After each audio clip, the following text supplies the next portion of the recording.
Yeah. Lost my train of thought.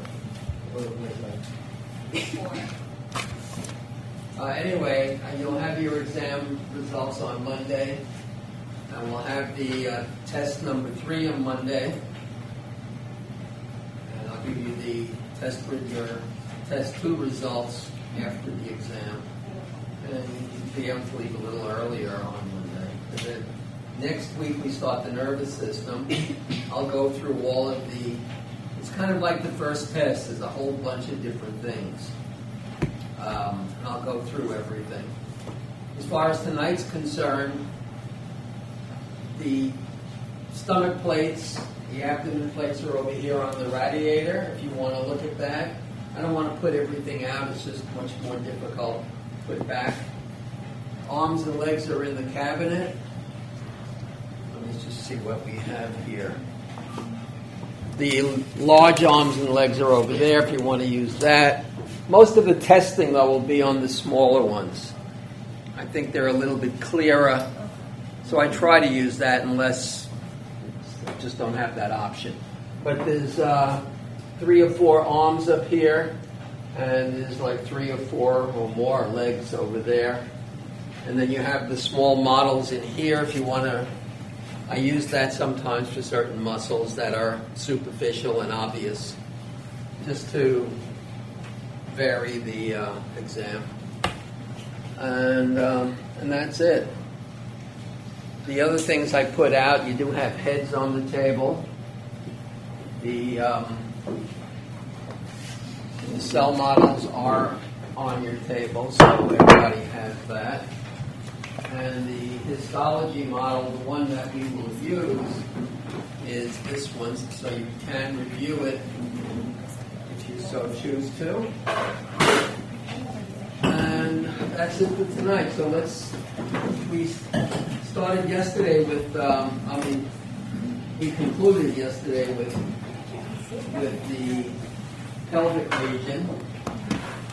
And most of the muscles that we're concerned with are posterior muscles. So you have the 3 gluteal muscles, the maximus, medius, and minimus. And we went through the actions. And you can see that the maximus here goes in a transverse capacity, so that would lend itself to one type of action. And look at the thickness of it. So it's the strongest. It's a very strong muscle. And so if you really strain that muscle, it can be so uncomfortable. I don't know if any of you have ever had that experience, but I have. I still am. I mean, I was a very involved athlete at one point. I loved playing sports. And I did strain something back here, and pain, it wasn't sciatic, but the pain was radiating all over this area. Very disabling. So you have the 3 gluteal muscles that you have to know. You will be tested on that. The obturator over here, I don't really bother with. It's a deep muscle. I don't have any examples of it, and I wouldn't be too concerned about that. The attendance sheet is moving around, so please make sure you sign it. And let's go to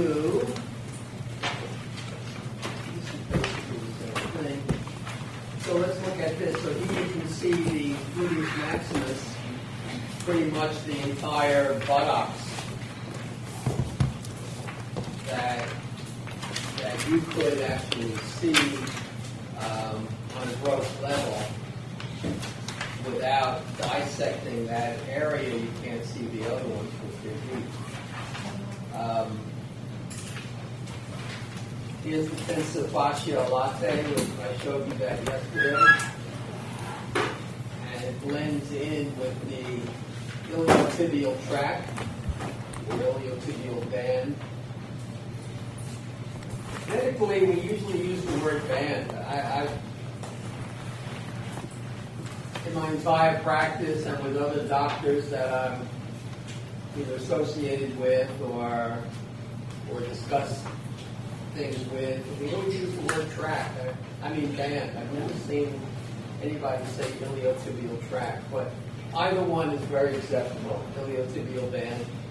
And we call it the iliotibial band syndrome, which is a strain of that tissue, because you can see it actually goes across two joints. It starts all the way up at the breast, and it covers the hip joint right here, and then it covers the knee over here, and then blends in with muscles of the lower leg.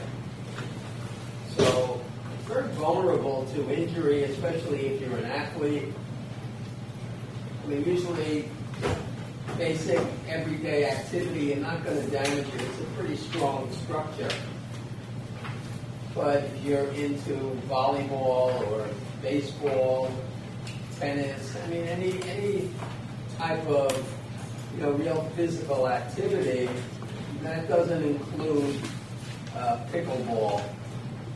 You can play pickleball till your head falls off, nothing will happen to you. But the injuries that are reported, the reports that we get, is that so many older people in the 70s and 80s and 60s are playing, and they're not really capable of any sort of activity on that level. They're coming down with injuries. But the younger person, it's pretty hard. It's not physically demanding. Even on a professional level, they pretty much stand in one spot. They do very little running if you ever watch it. So, but if, on an older person that's been inactive or is overweight or doesn't exercise, they're very, very vulnerable to injury. And you do see that on occasion. Okay, so this is lateral, obviously. And here's your gluteal muscle, your maximus. And let's see what else we have. This is some more detail of some of the smaller muscles. You don't have to know that. I'm not going to bother you with that. If you're going in for exercise physiology, or you're going into physical therapy, then you'd have to learn these muscles. But for nursing purposes or general anatomical information, it's really not a major point here. We're more concerned with the big muscles and the large nerves of the body. We'll be talking about that next week. But this is a nice picture anyway. This is an important thing because the psoas major and the iliacus are really subject to injury. People with... Do you have a question? Yeah, but you can finish first. I'm sorry. Okay, people with disc issues or malalignment of the vertebra are subject to psoas major injuries. And the iliacus, which is a really big muscle covering the entire anterior fossa of the coxal bone. And they both insert together. That's why it's called the iliopsoas muscle, because they have the same action and they work in tandem. I don't think we have any examples of this other than the pictures.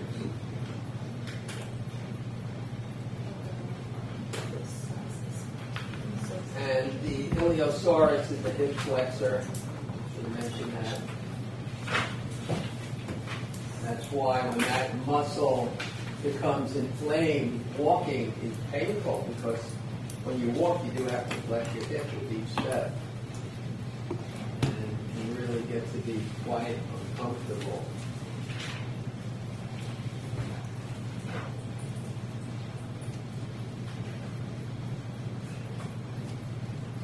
Let's talk about the quadriceps.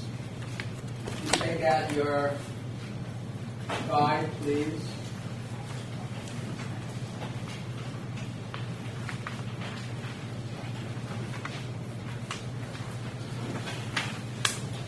Make sure you sign the attendance form. It's going around, so I've been told.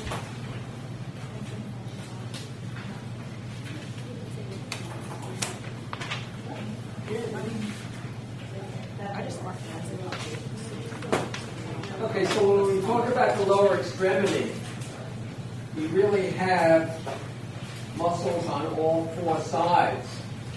So anterior muscles, posterior muscles, lateral and medial. And that applies to the lower leg as well. So I'd like to start anteriorly with the quadriceps. Quad means four, as you are aware. And if you turn to muscles of the thigh that act on the leg, you will see the sartorius, and we'll talk about that in a moment. But the quadriceps femoris, they all do the same thing. They extend the leg at the knee joint. So those of you that exercise, especially if you go to the gym, I mean the basic exercise, since you're sitting on a machine like this, and across your ankles is some sort of resistance, and you do this, correct? Is anybody kind of familiar with that? So by extending it, you're contracting your quads, all of them, all four. So that's why it's an extender. Very strong muscle. When you lift something, you're not supposed to go like this and lift with your back. Those muscles are very weak, and that's how you get back injuries. So you're supposed to bend your knees, grab it, and then lift up with your legs. And that really helps prevent injury. You see, very few people actually do that. People pick up something heavy and, they bend over like this and grab it. And that's how you really can have spinal injury. All right, so the rectus femoris, I'll show you these in a minute. Then you have three vastus muscles, the vastus lateralis, medialis, and intermedius. And you'll notice that they all have the same action. So let's look at that so you can understand it. Not hard, it's very simple. All right, so here's an anterior view of your quads. You get this muscle here, this sartorius. We'll talk about that in a moment. So this muscle here is the rectus femoris.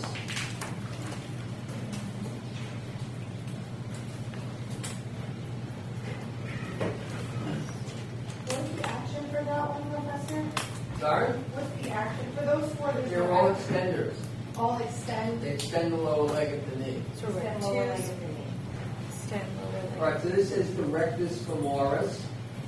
It's a bipennate muscle. I don't know, did you study that in lecture yet? All right, if you look at it, it kind of looks like a feather, doesn't it?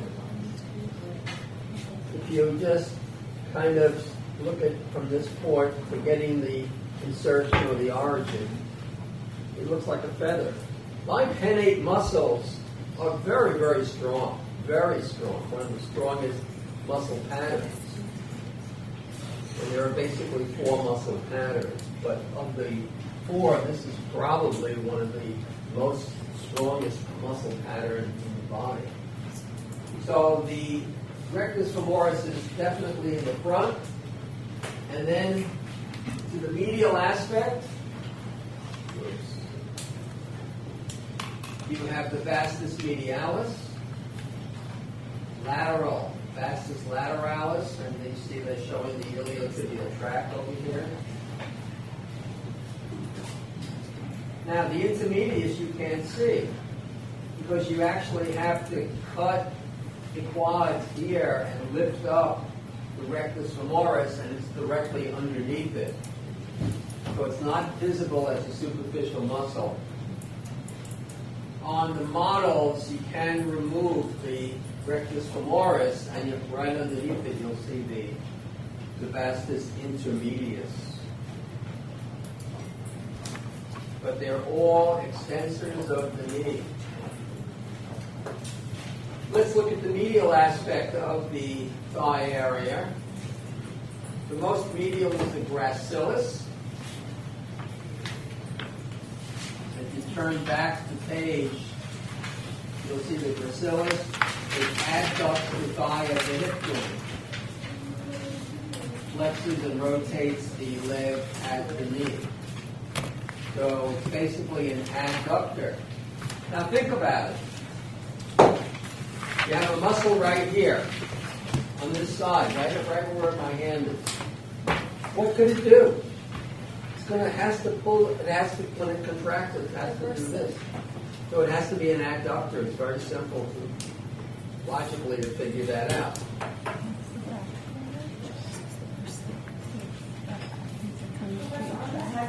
you want us to write the whole action or just write adductor? You just have to write enough that you get the right credit. I mean, I can't really tell you just to write one word or not.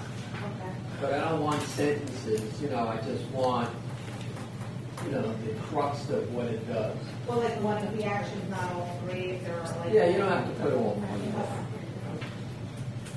It's not necessary. There's a lot more than three. All of these muscles have multiple actions. All these secondary and tertiary actions, and sometimes some of them have 5 actions. I mean, when I was a student, I had to learn all of it. When you're in a professional school, medical school, this is what you have to do. That's why it's very hard. The first year is very hard. After that, it gets pretty simple or simpler. Okay, so this is the gracilis and the adductor longus, pectineus. I don't know if you can see those muscles. You can see the gracilis. I think on there you can see the pectineus. So let's look at the action of those muscles. So the pectineus is an adductor, obviously, if it's medial. And the adductor longus is an adductor. That's why it's called the adductor longus. And the adductor brevis, you absolutely do not have to know. And the magnus is all, they're all adductors anyway. So we don't need to know the reference. So in this group, what I would ask maybe is the pectineus, the gracilis, and maybe the adductor longus.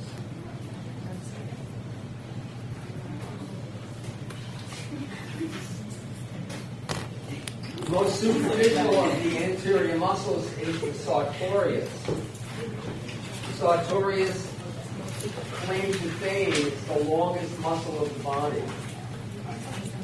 And that's a question that you will have on a lot of the board questions, medical board questions. I don't know about nursing, but it's frequently asked. They'll say the longest muscle of the body, and then they'll have 4 choices. The sartorius, you said? It's the sartorius. Sorry? The sartorius? Yeah. The sartorius crosses 2 joints. It crosses the hip joint and the knee joint. Very few muscles cross 2 joints. So, let's see. What does the sartorius do? It flexes the leg and thigh. That's basically it. So when you cross your legs, it's the sartorius that's in that motion. And if you're very thin, you can actually see the sartorius. You can actually see the impression of the sartorius as it goes across the thigh. But you can also feel it if you cross your leg. So the sartorius basically flexes the leg at the thigh. Let's move to the lateral side. So we have the iliotibial tract. You have the tensor fascia latae, which we already spoke about. And posteriorly, we have the hamstrings. Back in the 1700s, Germany was one of the more progressive countries in Europe. It's the bicep femoris. And Germany was noted for its cooking. I mean, a lot of the European countries were. They were noted for like heavier meals, stews and steaks and things like that. So there were a lot of butchers in Germany. And what they would do, because you couldn't call up Amazon and get cereal, they had to be creative. So when they were slaughtering hogs, and these hogs were not like little pigs, they're huge. I don't know, they weigh like 700, 800, 900 pounds. They would take the strings off of that muscle in the back. And that's why it's called a hamstring. Just as a point of interest, if you find that interesting. So you have 3 hamstring muscles. They're all flexors. So when you do this, it's your hamstrings that are contracted. And people do, leg presses. You lie down, and there's a plate above you, and you're pushing up with your legs, and that can help your hamstrings as well as you're coming down, you're flexing. So it's doing 2 things. It's doing your anterior and posterior muscles with one action. You have a question? Yes. So the packet doesn't say what the bicep femoris does. So is it? The bicep femoris? You mean the rectus femoris? It says bicep femoris. You're on the leg? Yeah. On that page it says. It says Yeah. on the screen. On the screen. That's the first Oh, one. the bicep. I'm sorry. You're in the hamstring. Yeah. Yeah. Yeah, they were all flexors. They're all flexors. So basically, okay. I'm sorry. No, it's okay. All right, so you have the biceps femoris, the semitendinosus, and semimembranosus. Those are your 3 hamstrings. But if you were curious where it got that name, that's kind of where it originated from. And they would have these tendons on these big hogs. They were really long, and they're very strong. I mean, tendons are one of the strongest structures in your body. That's why you can lift things. I mean, just think about, you've seen bodybuilders on TV, and they have these contests where they take 300-400 pounds and use their biceps to move it. You would think that the muscle and the tendon would rupture, but that's how strong it is. So, the biceps femoris is in the middle, and let me get some pictures for you.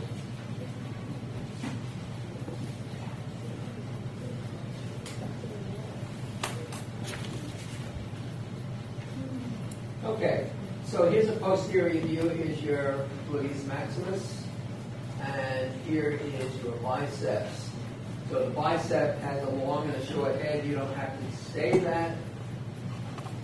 You can just say, if I was pointing to this muscle here, this is your bicep femoris, and that's good enough for an answer.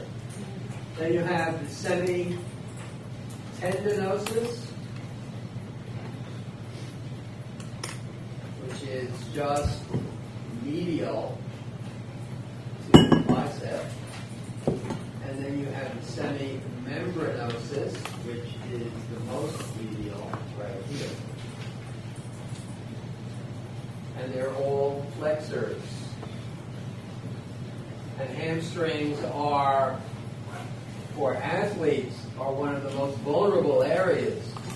I mean, I'm sure if you watch baseball, where they hit and then they, they're stationary and then they take off like as fast as they can to get to first base.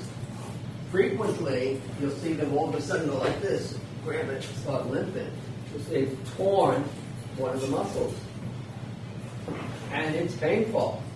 I tore my bicep, not my bicep, the semimembranosus about 6 years ago, playing sports.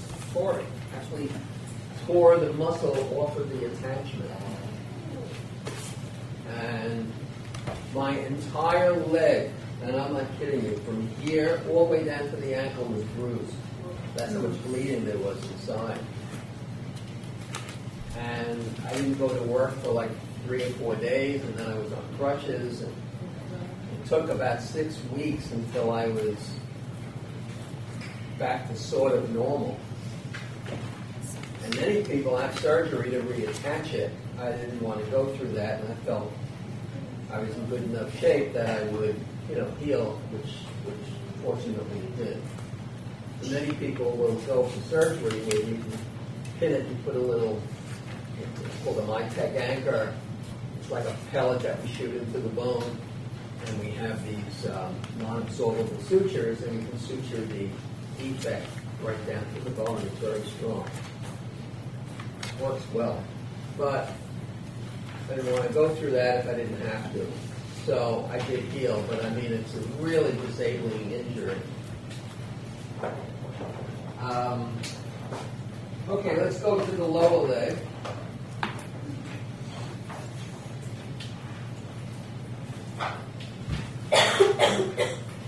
All right, posterior, you have the gastrocnemius. That's that big calf muscle that you see.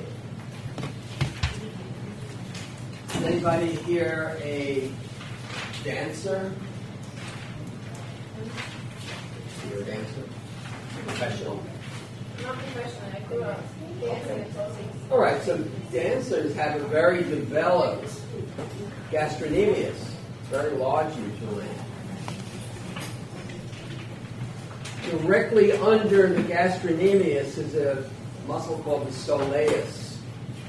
The reason it's called that, it kind of looks like a soulfish, or somebody thought it did. Those two muscles combine to form the Achilles tendon. Has everybody heard of that? So the Achilles tendon is the biggest, strongest tendon of the body. And very subject to tear. I mean, I repair many of them. And frequently it attaches in the back of the heel. Remember, we mentioned this during the skeletal portion of the course. We said this is called the retrocalcaneal surface. Frequently it's torn off the bone, so there's not too many doctors that do that procedure. I do quite a bit of that.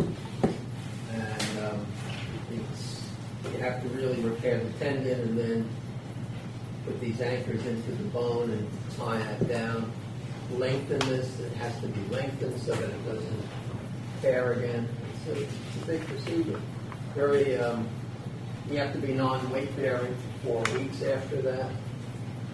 So it takes a lot. In any event, remember the gastrocnemius, which has 2 heads that you can see, but you don't have to know that. The heads actually go above the knee joint. They actually attach to the base of the femur.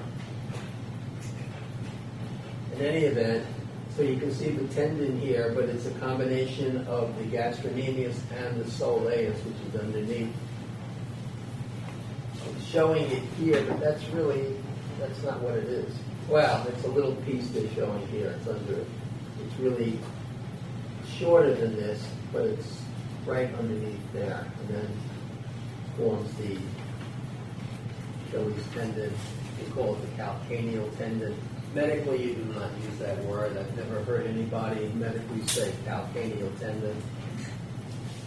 So, if you can say it, it's fine. You won't get walked wrong for it.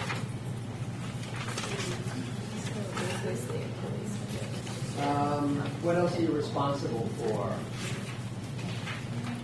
I want you to know the tibialis anterior. So this is the lateral view. You can see the tibialis anterior here. And then it forms a long tendon and attaches, you don't have to know where it attaches, but it attaches to the bones in the tarsal region. It's a primary flexor of the foot.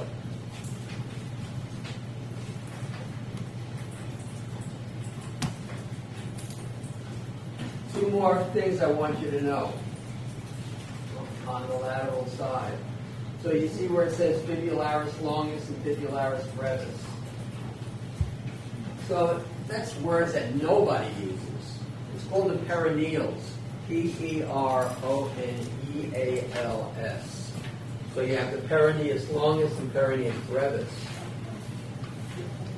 People that have drop foot, has anybody ever heard of that? Where their foot is kind of hanging down, they have to wear a brace to keep it up. It's because of paralysis, usually from a CBA or something of that nature, of the perineal muscles. But the peroneus longus and brevis, you have to know. And usually I don't bother you with the brevis. It's small and it's hard to distinguish. But you do have to be able to identify the peroneus longus. And that's basically it. So as I told you, the discussion on the lower extremity is not very involved. It's pretty straightforward. And that's it. So what time is it now? 7:02. All right, so it's 7 o'clock. So you have an hour and 15 minutes to review whatever you would like to. And here again, when you get to the library,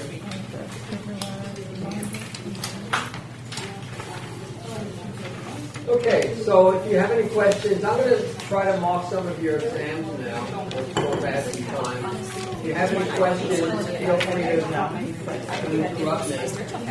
And remember, the arms and legs are in the cabinet, and when we leave, because the other instructor is not, I don't know if they're doing muscles tonight. I guess they are. You can leave the head muscles where they are. But we'll clean up at the end of the class and we'll figure out what we have to leave on the table or put away. Remember, the stomach plates are on the radiator. You have the large arms and legs on the radiator over there and the small ones in the cabinet. Yeah.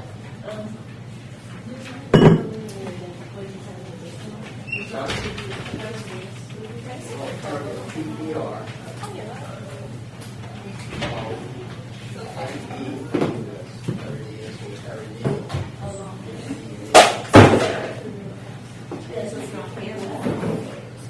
You can use that, but not medically it's never used ever.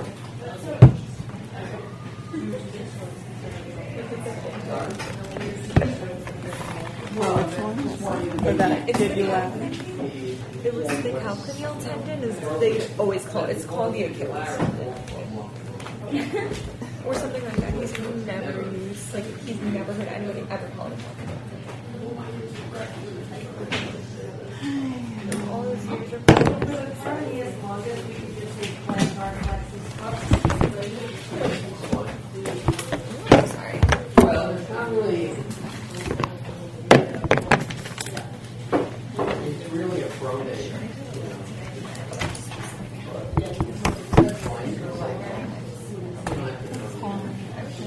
And then the peroneus brevis is the same Same thing. thing. But it's small, so it's hard to see up here. Would you ask if it does or no?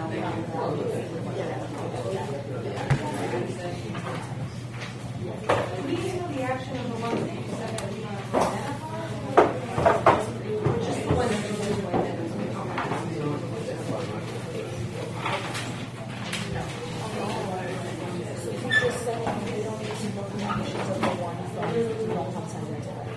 No. We would? Like, only the ones that we identify.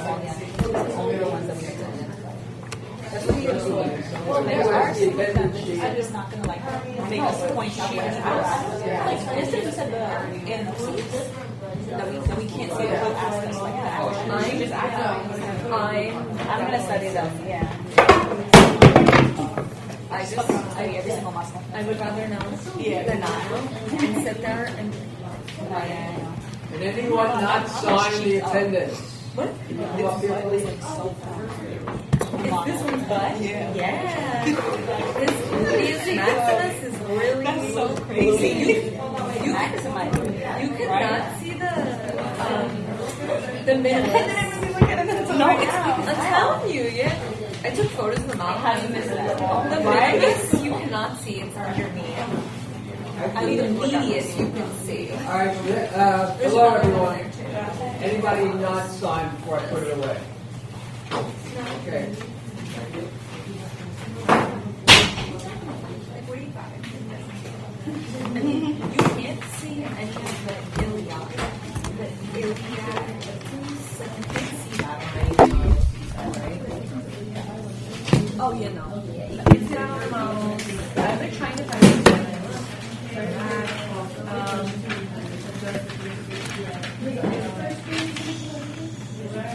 Yeah, the pasta sauce. Major, you can't see either.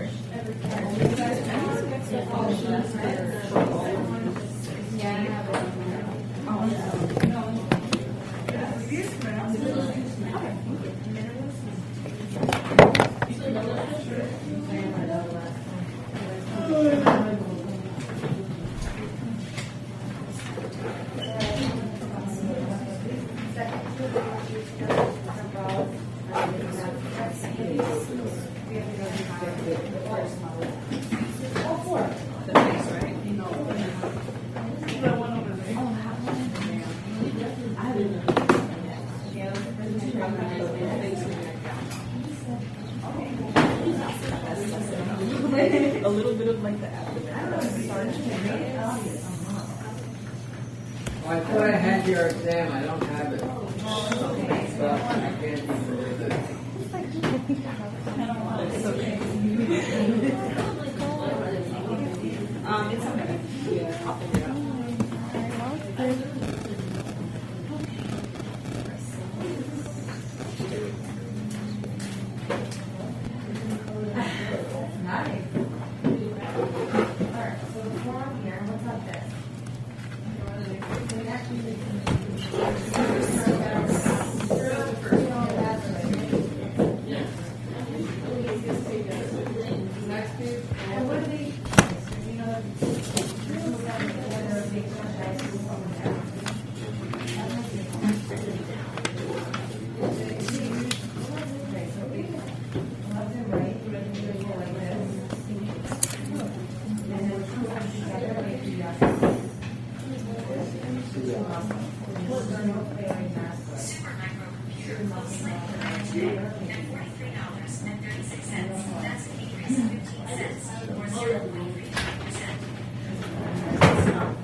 Yes, tibialis anterior.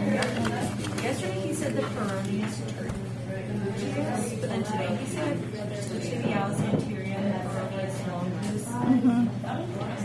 longus and the peroneus brevis. I'm not sure. Because he'll say the next one. Well, I'm definitely not getting a piece. Only the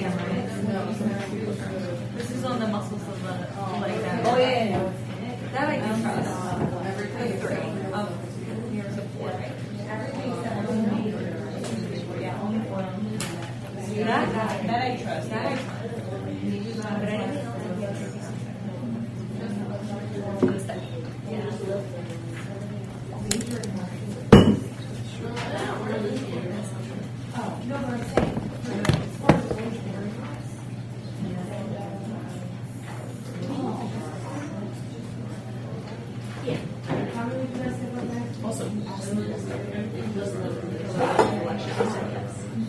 That was the next step.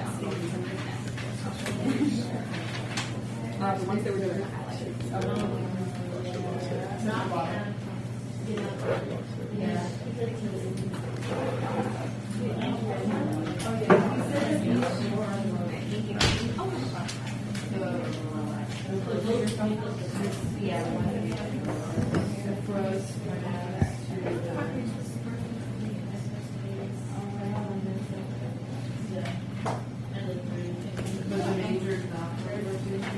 Major is not.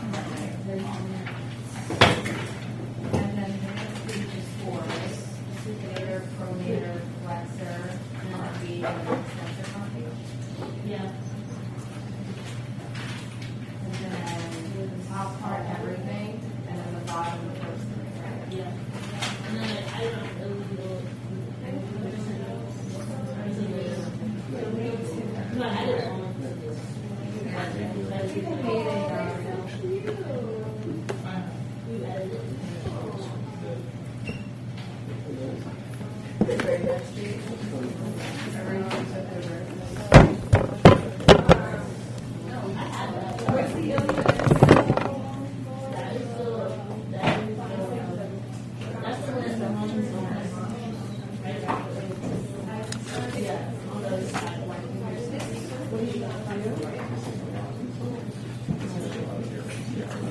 He told us to know that. He did say it a lot. Yeah. Oh, yeah.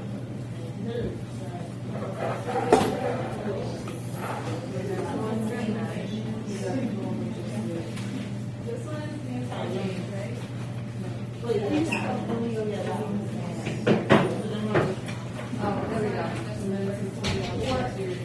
That's the one he said on the track, or what we want to. Can I borrow the arm?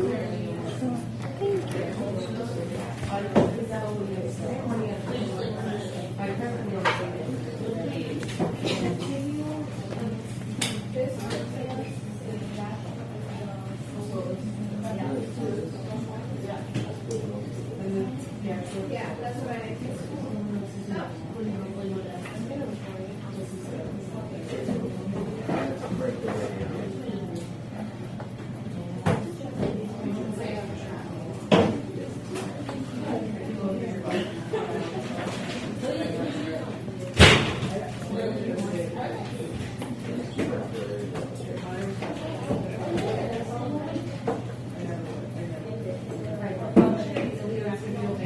Stabilize the knee.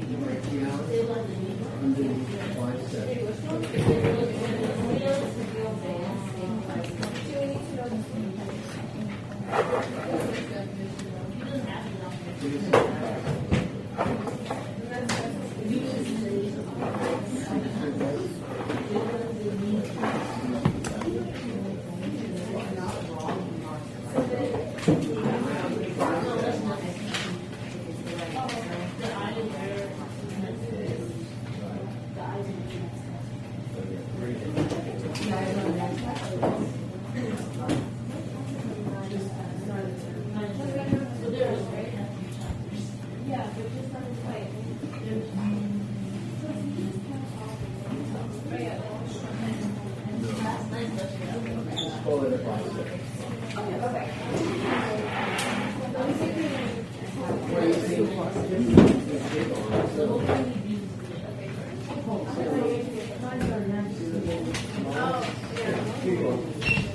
That's all it's moving, that's why I want to use it. You can't see anything deep, but that one is superficial. And you go, Can I move it? yeah, of course. Keep it all together. And then this.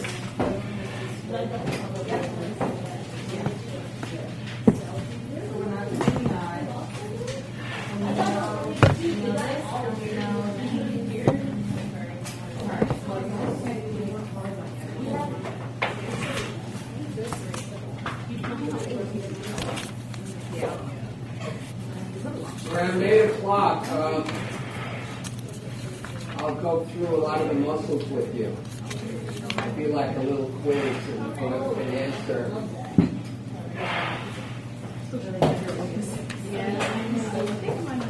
So like the last 10, 15 minutes of the class, we'll go over these things.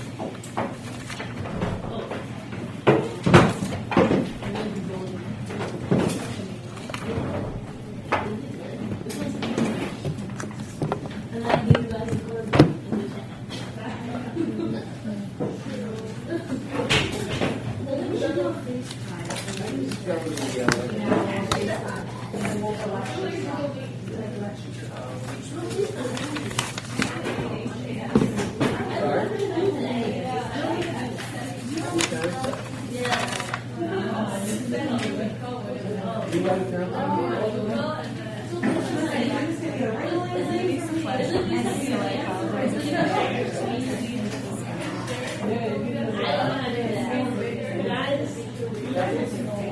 Yeah.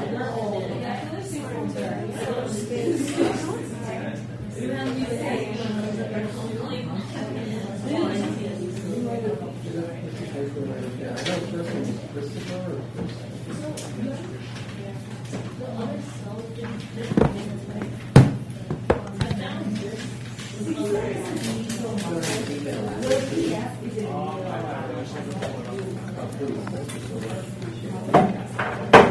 if I have to send him the final grade, so he can give you the final grade.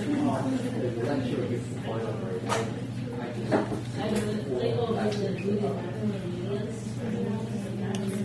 Professor, would you ask us, for instance, Absolutely. is gracilis a medial or a lateral muscle? What was that? Would you ask if it's medial or lateral? Okay.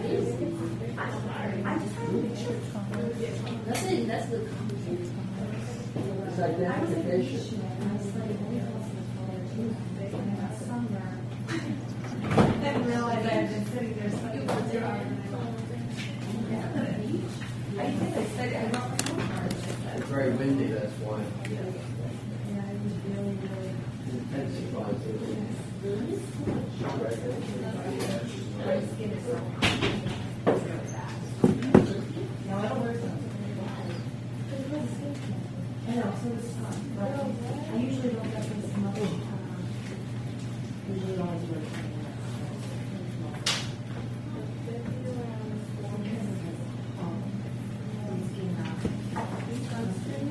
I want to show you something up here. I'm not going to ask it, but it's something you really should know. So wherever you have a bend in your body, like the elbow, or you see here's the ankle, you have tissue that binds the tendons down, and that's called retinaculums. So if you ever see the word retinaculum, it's a band of fibrous tissue that will hold the tendons down so that, because you can obviously see if this wasn't here, they would want to like bridge it or pop up over here. So these retinaculums actually keep everything in alignment. You have them in the wrist, you have them in the ankle, you have them in the shoulder. All of these joints where any of the tendons are subject to disfigurement. So retinaculum can tear. If you were going in for medicine, I don't know if any of you are, but if you are, you know, all of these things are subject to injury. That's why you do a 3 or 4 year residency, so you pretty much by the time you finish, you'll have expertise in like all these repairs. Oh, thank you so much.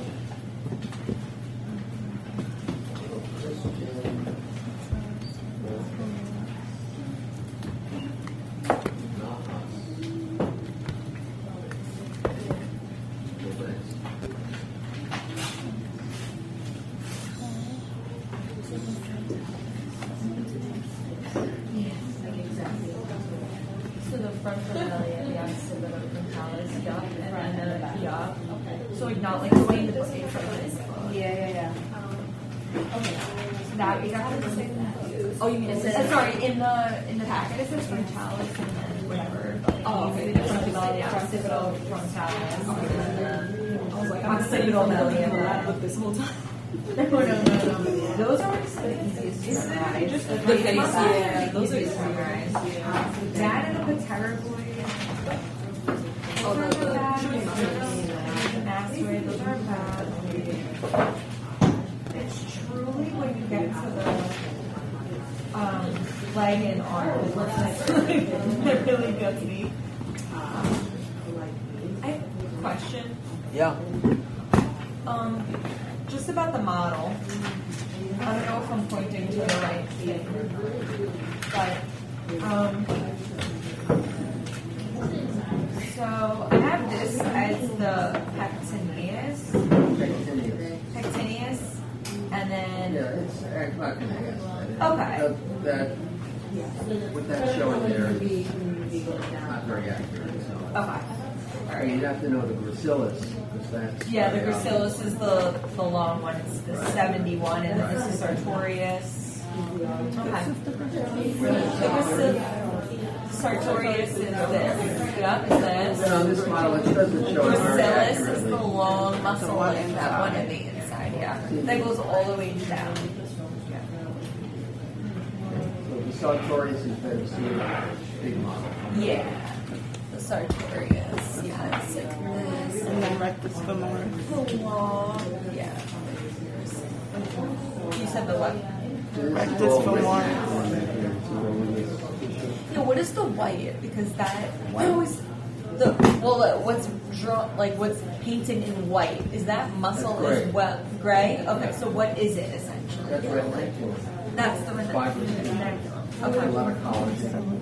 And it's just holding down things. The quadriceps attach right here where my finger is. Yeah. And then there's something called the patellar ligament that goes from here to the tibial tuberosity. Okay. Yeah. Okay, so it has to be held down, and it's the retinaculum that's holding all this in place.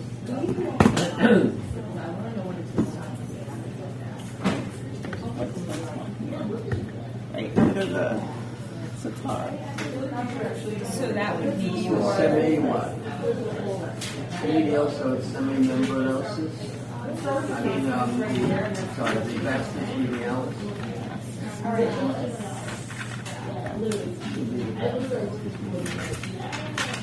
vastus medialis. What if you define that?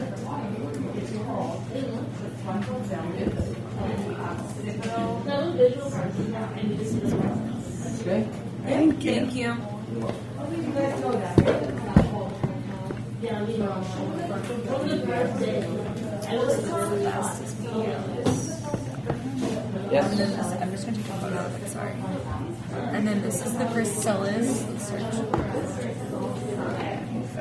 So this is the soleus. So on here, Gracilis, and then that's one. it's the long one in the middle. The long- So you like how you see like these three kind of all like come in. I like think of it as the middle of those like three that like branch down. So if I were to show you the solar, I would have to take the solar. Like typically on all the models, if you see like three of them that like pull down, like this is the like I would say yeah, like this is the most like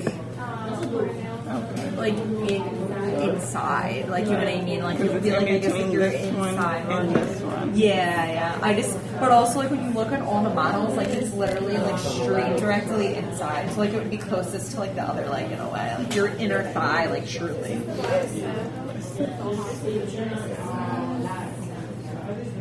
Alright, so hernias.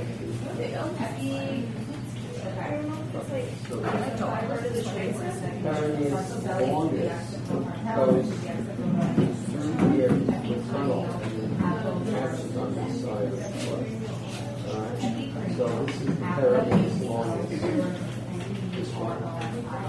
Hernias brevis goes here and attaches to the foot and the torso. So this is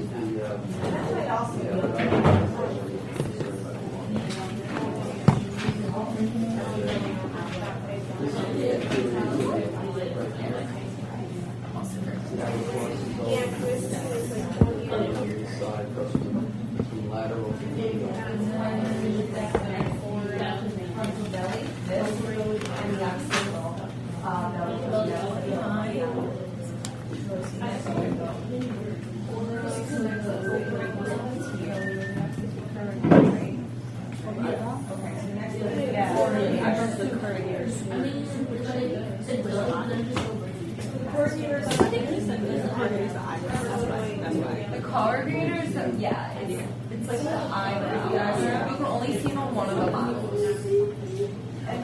It's in that book thing, like in the book one, they have they you can see it. I mean, this that here. I took a photo of it. Yeah, so it would be like this. I'm like, oh, okay. So like, if he can't show you, like you wouldn't see it. Like if you can't see, he wouldn't show you. That's the word. Yeah, he can ask you what it is. He basically wrinkles, sorry, he draws the eyebrows medially. Yeah.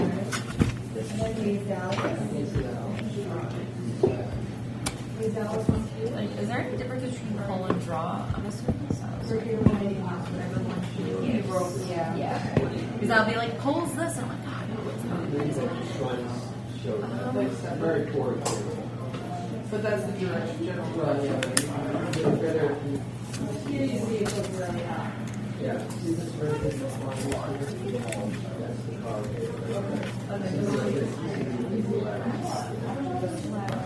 Who says not going to ask the guys to the what? On the model. Well, Pinky feather. Oh, okay.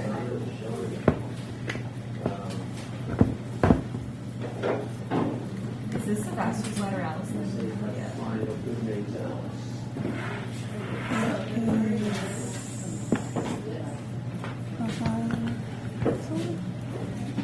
So when you put it, that's what it is. It kind of looks like all around and Oh, no. It would be, sorry, you mean outside one. Yeah. Yeah. Right in front of the band. Oh, that's how you remember it.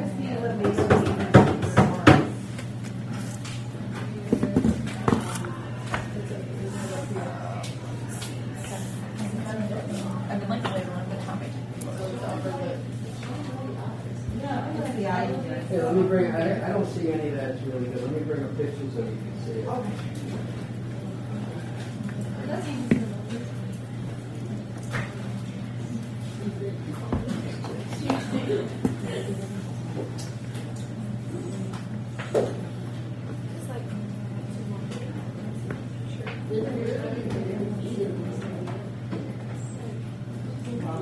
Nice.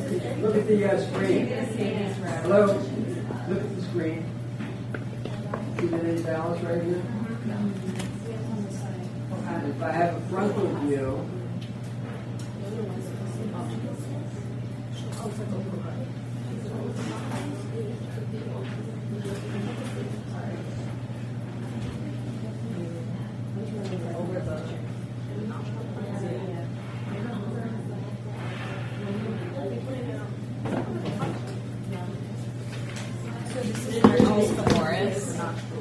Yeah. Then vastus lateralis, then the band. hello? Do you see the name Dallas there? Yeah. So it'll be across the nose. Yeah, and it flares the nostril.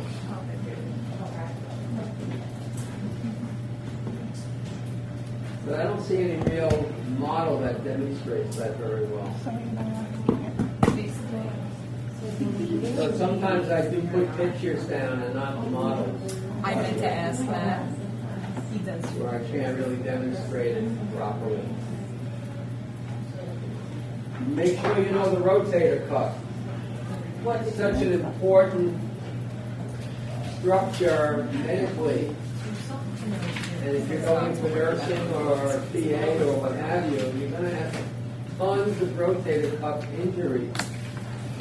So you should be familiar with the anatomy. Remember, 4 muscles. The supraspinatus, the infraspinatus, the teres minor, and the subscapularis. A couple of years ago, one of the questions was name the 4 rotator cuff muscles. And I think that's the class got it wrong. Maybe more than that.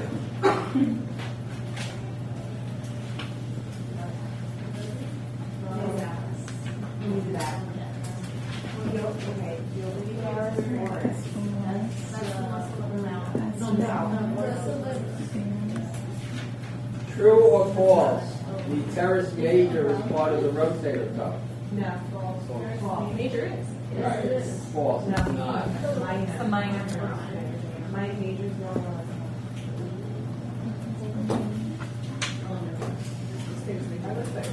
What's confusing is that the majors are lower than the minors. I had to just bigger. I was just gonna say, think about bigger or smaller. That's what it is, but normally you think like. Yeah, normally it's major above. inferior. Normally it's inferior. Right. Alright, so we can't mess up that ocular they're both big. Right.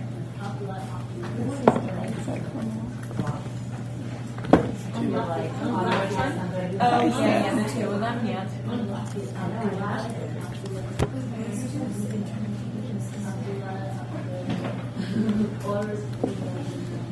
Alright, so ocular, we got this, right? Hold on, let's go back to Oris. Oris is this stuff? Yeah, that's right. Now, what does it do though? Oris is, and Oris lips, which they have. What they are, they is this. When you get to different fellows.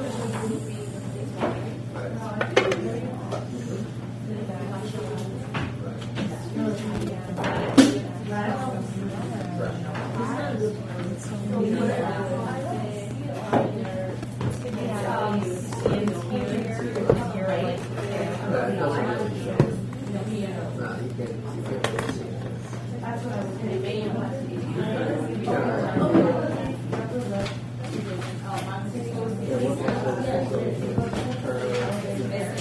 Is this one, yeah, the same, isn't the same? Is this would be the, sorry, can you see the inside of it? Like, what's the, yeah, so this would be the Okay, which, tibialis anterior, the inside of the tibialis anterior.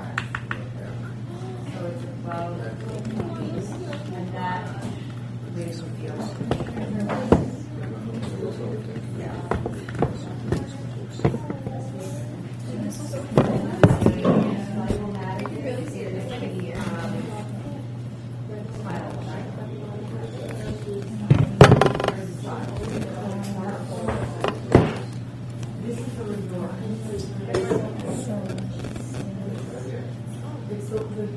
Oh, it's a big, right?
yeah. Well, they raise your jaw.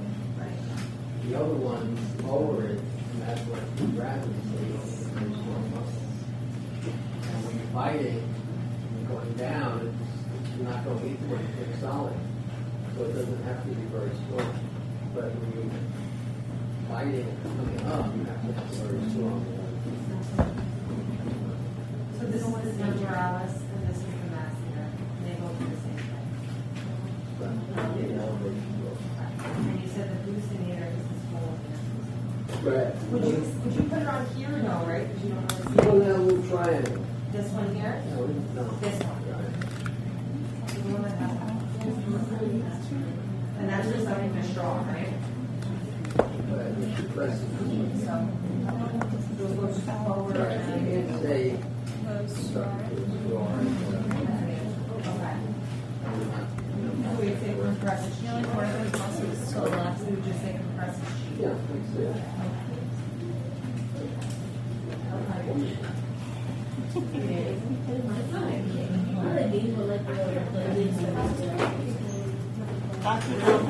Dr. Drummer. Yeah. Yes. Sounds like an emergency. Always an emergency. So this is the Griselle. Right? Yes. And then, do we need to identify these two nurses on the side? Well, the one in front going that way is already one, so you should know that. That's Correct. this is That's part of the quad. rectus femoris, vasculitis, band, which you said you would not mark incorrect, right? The tensor fasciae is, oh my god, I was trying to figure out where all the leg I was. I know it's very small. Tensor fasciae and then bicep femoris. The two. Yes, well, no.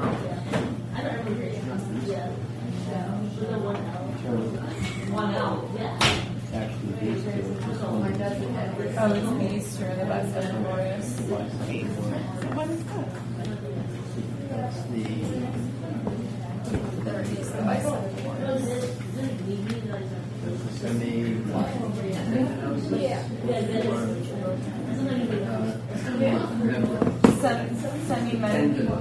Semitendinosus is. So this is the Yeah. Right, semitendinosus. the one next to it is the membranous. The one this way. Right. Okay. So membranous. Oh, no, it's wrong. No, it's lateral. So this would be the,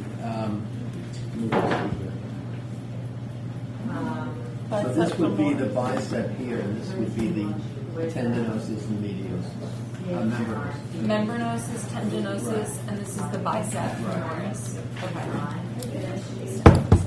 So this is the bicep All these femoris. models are a little different. I know, it's like very confusing. I was looking at the library and I was like, So right after the band is the bicep. yes, oh, sorry, so this is the bicep. Quite the psychology. I didn't get in. Well, I was on the wait list and I don't know how many times I want to. Yeah. I don't know if I want to move across the country for it right now, so But Oxford, I didn't apply Hoptrack. they have a great program. I was working with my master's thesis advisor, and I was number one on the wait list, and it's basically a guarantee most years. And because of everything going on, they said that because funding is scarce and issues, they didn't have the extra spot. Everybody accepted and did not get it. So I applied. Yeah, I applied to the full. Well, Stony Brook, they're not. Stony Brook's not participating in. What is it? They're not participating in internships, like APA accredited internships. So yeah, so that like if you want to be practicing like that, they're better for research at this point. Hofstra, they're not trying, but I was like, I should. Oxford very lucky. They have a very small. They're all, yeah. I mean, St. Thomas has 10 students.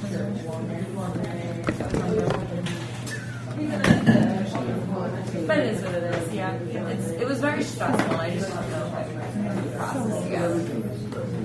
Yeah. It's all stressful. Be alive is stressful. Stressful. I know, yeah. Maybe if my publication goes through my advisor, then I'll do it. But you know, if you work with these programs, you know, you volunteer for these. I was doing Like research with, too. compromised, adults, mentally compromised. Things like that. They like that. They like to see that. Yeah. I I was doing Alzheimer's research. I worked for NYU and I administered neuropsych testing for almost like 2 years. And did, but it didn't have enough. It just didn't really work out the way I wanted it to. I don't know. I told myself I would apply once, but we'll see. And then when you have the opportunity to do a lot of it's great. It's a marvelous thing.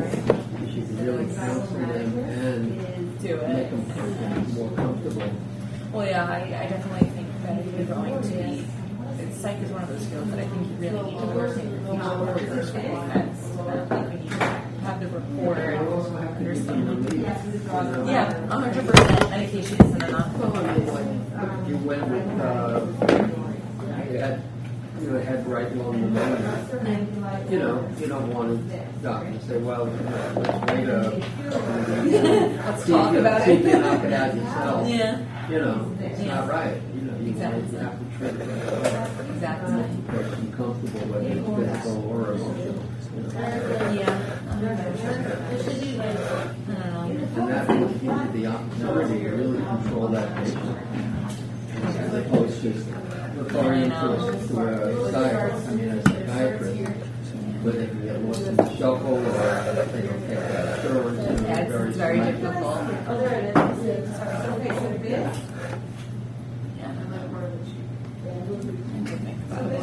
This thing is happening. Rotator cuff? Because in the book it looks like it's like. Mine's not. It looks like it's. Okay, no other questions? Thank No, you. thank you. Right there. Yes.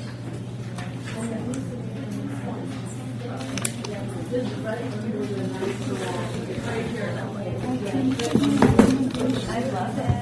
It is? I absolutely love it. Well, that's neat. I don't have the- That's really what you wanted to. I don't have a timer. But I mean, it's an action detective I just have to like switch. without seeing it. You know that. So that's just like a question all by itself. So you have to know that. If I don't get You anything can't from physically see it. I don't want to be 30, not have insurance.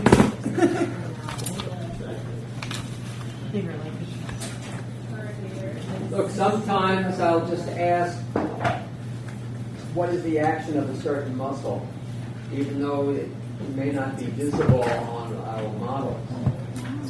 But the ones that I went over, even though they may not be that noticeable on these models, I may ask what is the action. You do have to know that. But not the ones that you told us we didn't need. Sorry? Not the ones that you told us we didn't need. No, of course not. No, I'm not going to ask something that This is this, and this is Semi-tendon. And is everybody comfortable with the cell models? You know, and then because, there's the grass. there will be Yeah. like 6 questions on all. There'll be 50 questions, just like the mock test. That's what I was asking about. So the bicep femoris, we did all these, right? The quadricep femoris, which one is the quadricep?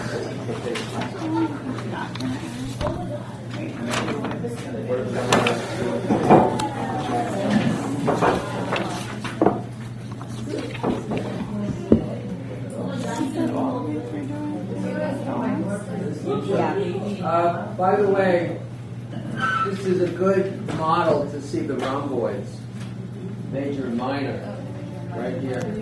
Very distinct, very distinctive. This is the minor, this is the major.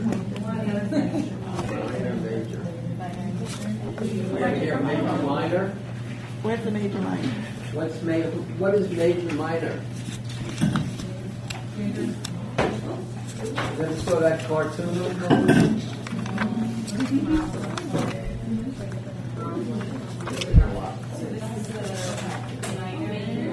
Yeah, this is bigger.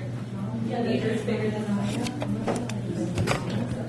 That's a very good example of the rhomboids.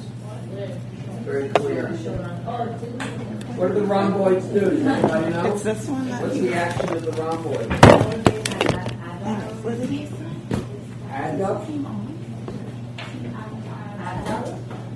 Major, minor, and major it would be. Minor, and major, rhomboid, minor, major.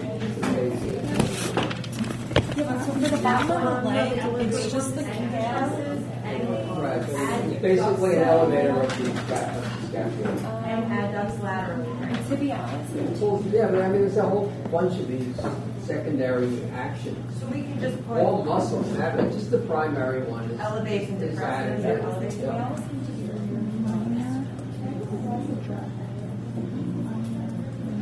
One is, he didn't ask us to know the Grisham is, right? Muscle for the leg and move the ankle and foot and toes, like we talked about it, but we did. Not for one. You know that I was down. Would that be this part or this part? Muscle that moves the ankle, foot, yeah, so we did say that. I mean, I highlighted. The soleus. Oh, yeah, I haven't highlighted. Oh, okay, which ones is it? So the peroneus, longus, gastrocnemius, and the soleus, and the tibialis anterior. The soleus on the left one. Yes, okay. Soleus, gastrocnemius.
See now, the back of the leg is really good.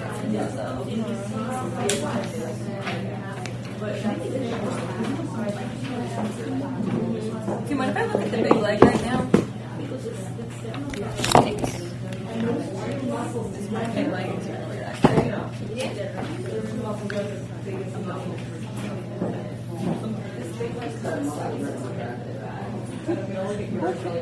Oh, no, I don't care. I'm on to the rotator cuff. Because I've been, I should have been in the back of the leg. So many times that I'm like, let me get a picture. Well, the actual ones themselves aren't so bad. This, yeah.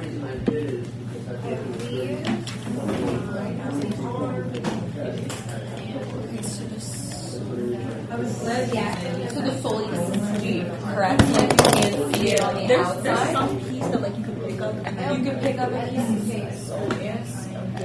It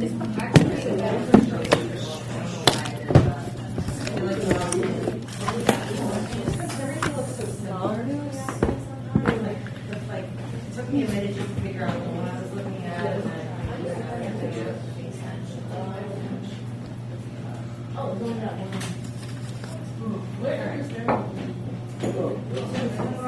So the medial pituitary is here. Okay, so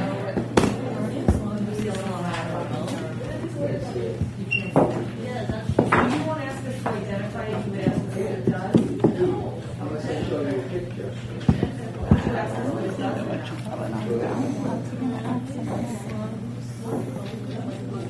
I know the action, that's what I'm saying, you know, the muscles that we went over, you can't really see it. You can show you the tibialis anterior. Yes, it is the tibialis anterior.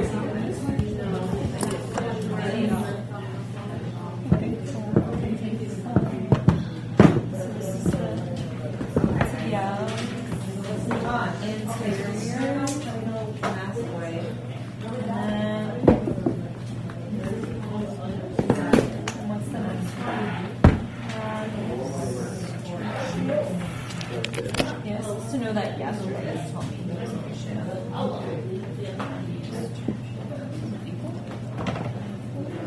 Yeah, do you want to take photos? Yeah? Yeah, the same theory. Okay, Jackie, this is the soleus. It's over here. That's the soleus? Yeah, this part. The inside of it? Oh, okay, listen up. Okay, yeah, kind of is like a photo of the soleus. Oh, that's, yeah. Oh, that's what that was. Soleus. Actually, Soul is a fish, so it's the inside, correct? Yeah, the inside part, the back part. And soul looks like a fish. But it's not Soul is a really fish, good. so. It does look like one It's of not a them. very good example, but you see how it's the clavicle, sternal, quadril, here. So they both originate here, and they go sternum. No. The models are pretty good. If I take a picture of this, why is the Taurus longest?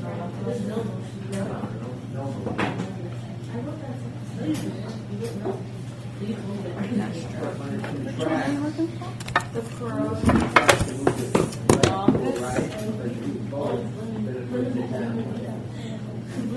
So that is right. That if you slow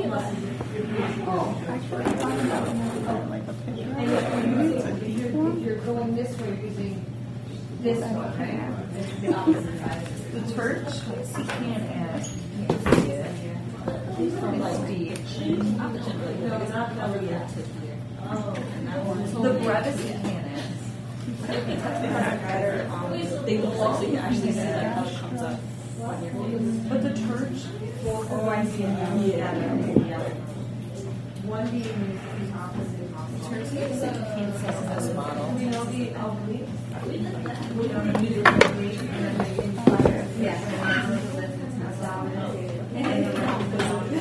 And then what causes that?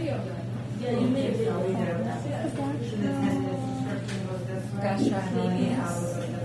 That is.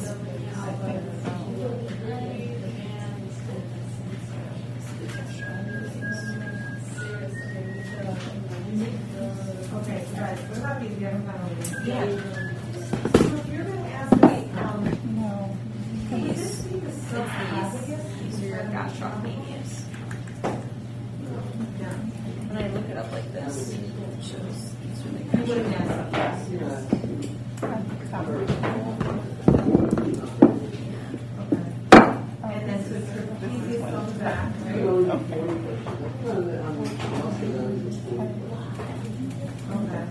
Sure. Okay, so the soleus, yeah, it's like. Oh, so soleus is which one? What is this one? Pectoralis major, and then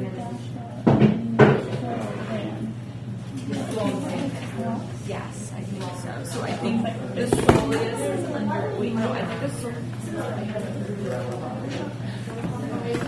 Yeah, the soleus is under. You have a minor, but So it's just this, it's underneath here, right? very small. This is 39.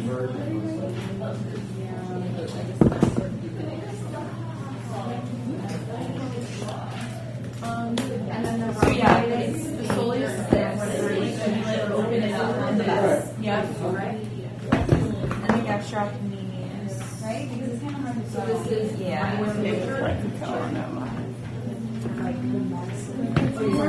Like it's on the side, not even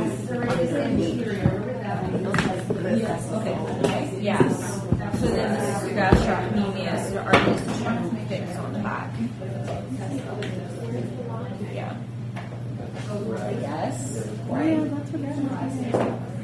So then 37 and 38 are the gastrocnemius. What?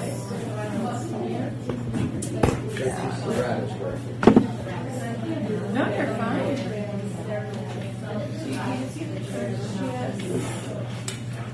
And The external of glycor leads to the beats.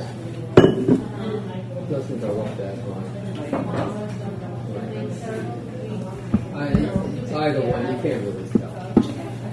they're internal. If you I'll put down other ones for it.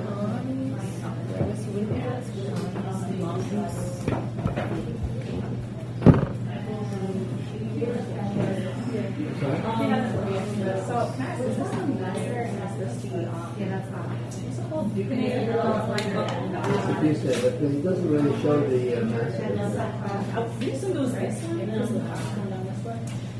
It's better on, let's say, can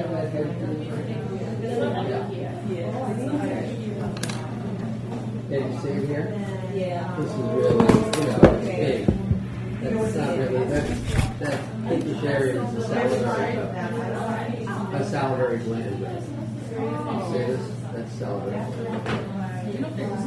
This is the one that gives people trouble where it becomes tumorous or this big one.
I think it's this one, right? Because it goes down all the way into the ankle, like the crunch. Like you need where's the lateral edge? Yeah, on the lateral.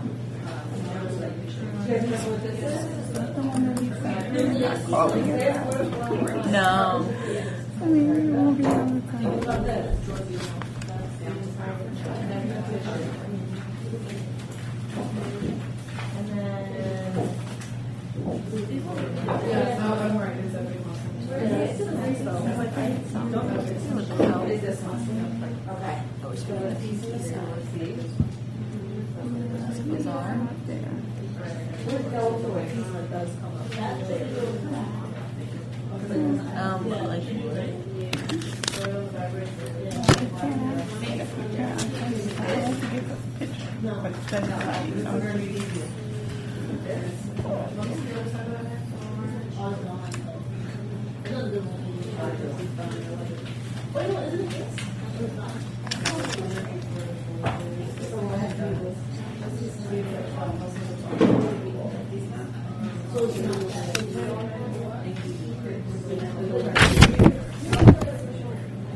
We're gonna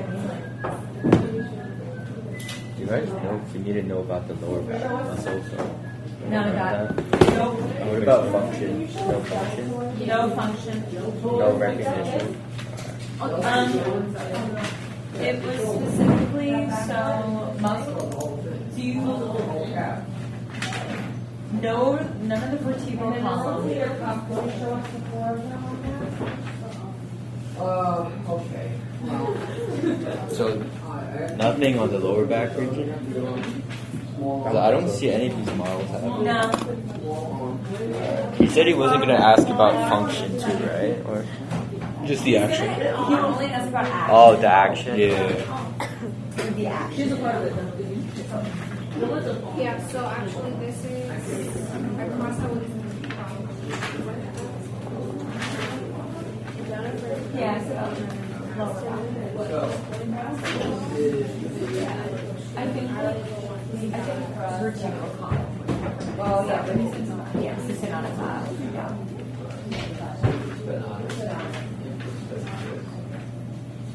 Teres minor.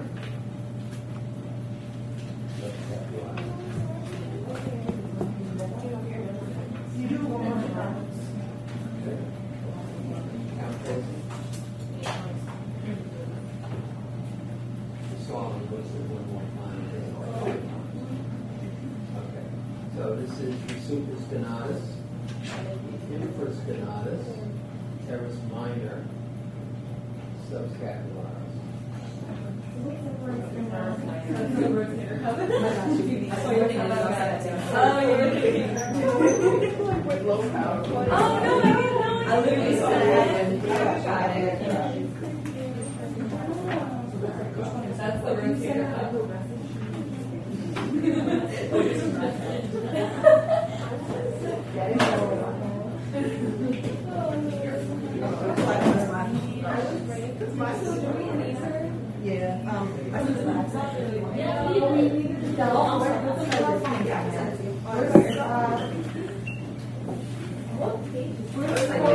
Use this model, this would be this supraspinatus, really.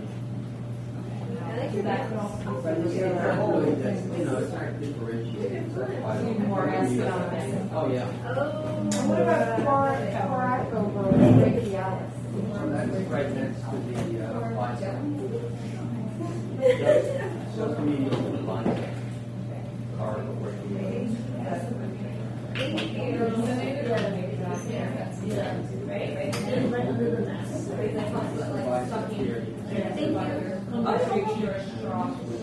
Yeah, right. Oh, okay. That was really about like face.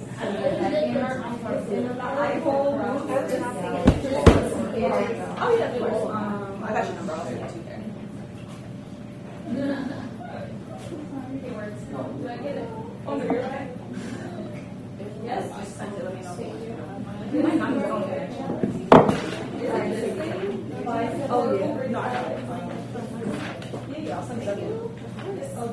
What about biceps? Well, that makes sense. And it's regular brachialis.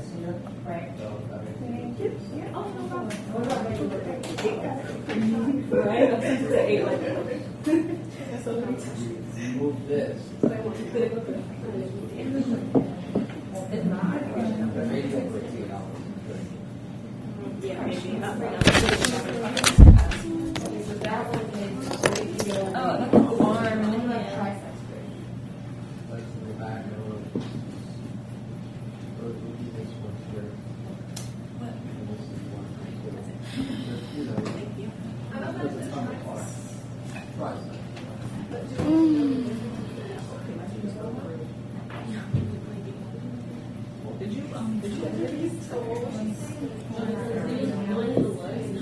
Oh, it's almost there.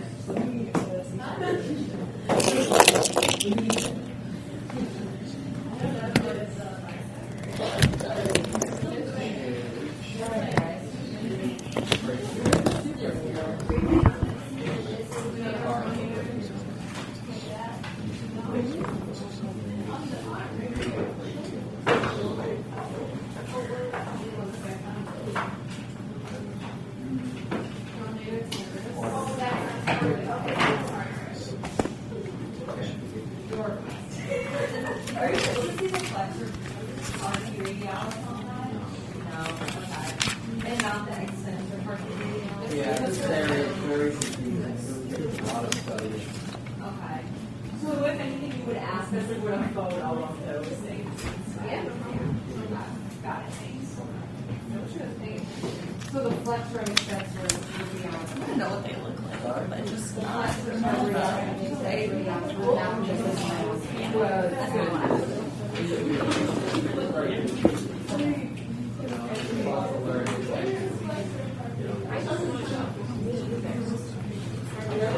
do we trust that he's not going to? So yeah, so what were your determinations on that? Because I was having such a hard time trying to figure out.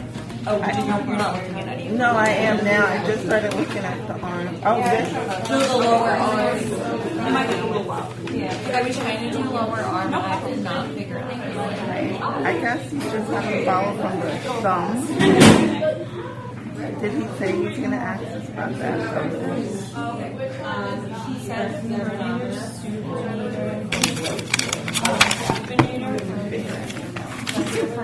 but he also said like if anything was like this, like he would show us a photo of it. And then I said I'm like, would you show us a photo of it? Yeah, it's the extensor carpi radialis. Flexor carpi radialis. It was 4 of them? Yeah, pronator and supranator. Okay, and he was like not. No, yeah, he told us yesterday. No, he didn't. That's what I'm saying. And like you can see, I asked him to show me the flexor carpi, and he said he couldn't show me. And the extensor carpi, he said to complicated malformation. Okay, then which one? I think he would ask Just what the. any of them. No, but I think like he might even show us a photo of it, and he like show me what, like do So we then need- just learn them from just thumb. learn them from the model. I would go from thumb and Kind of isolated there. because then even if you're I tried to look at that and I still really thrown out. Like I think he would show us a photo like this is what he said.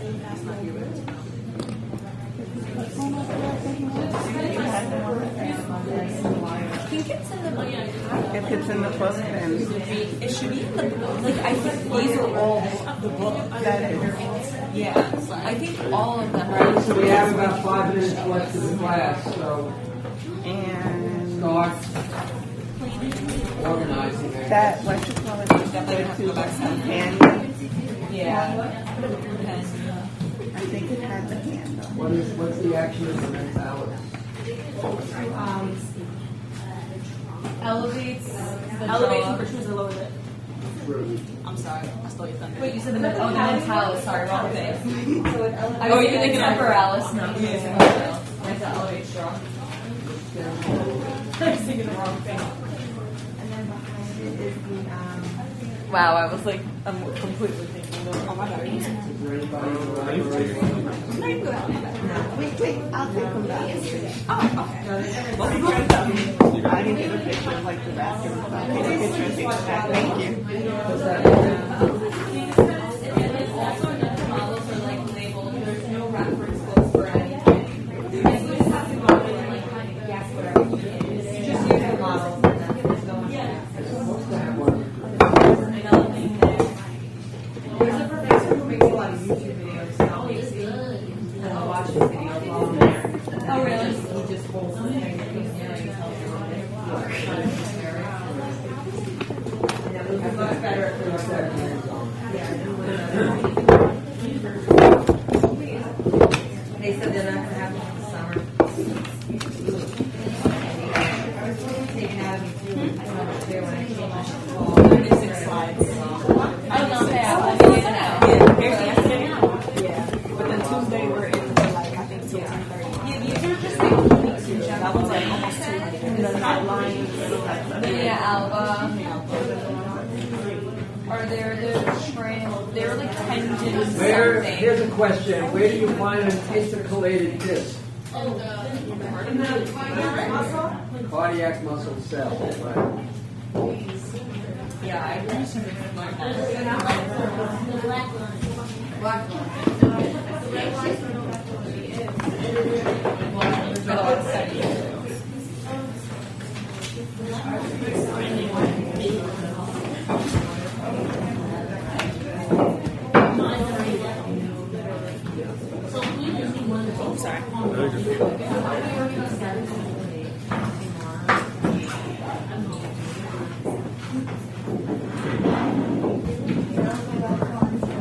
All right, everyone, listen, have a good weekend.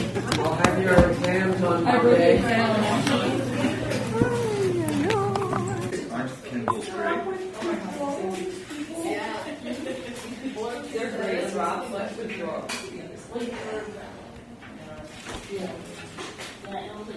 If you don't need it to take it this summer, I need it. So it's exactly 8:35. So let's get started. When I call your name, please let me know that you're here.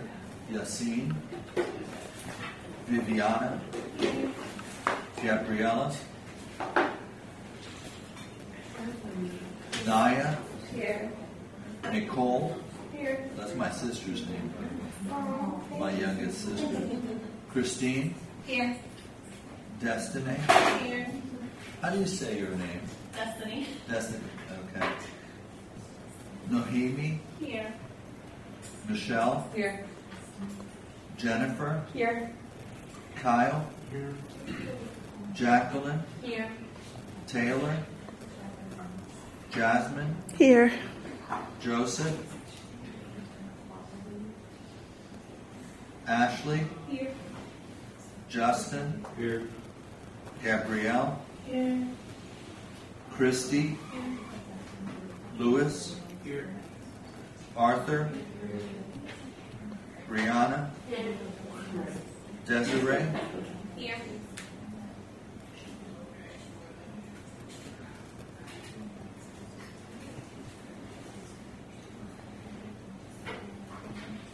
Did I miss anyone? Any I kid's name think I didn't missed call? my name. What's your name? Taylor. Taylor. Wait, did you get me for yesterday? What's your name? What is Louis? No, I didn't get you yesterday. You were here? Yeah, I think I saw you actually.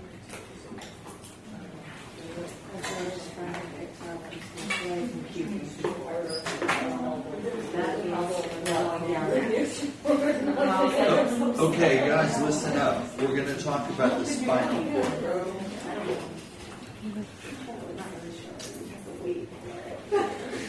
So, as you recall, the central nervous system is the brain and spinal cord and the processing centers. The peripheral nervous system is the cranial and spinal nerves responsible for sensory input and motor response pathways. Reflexes are quick, automatic nerve responses triggered by a specific stimulus. Spinal reflexes are controlled by the spinal cord alone without input from the brain. For example, dropping a hot pan. The reflex causes the release of the pan before the information reaches the brain and the pain is perceived. So when you touch a hot pan, you pull your hand away even before you feel the pain. It's a spinal reflex. Very handy to have.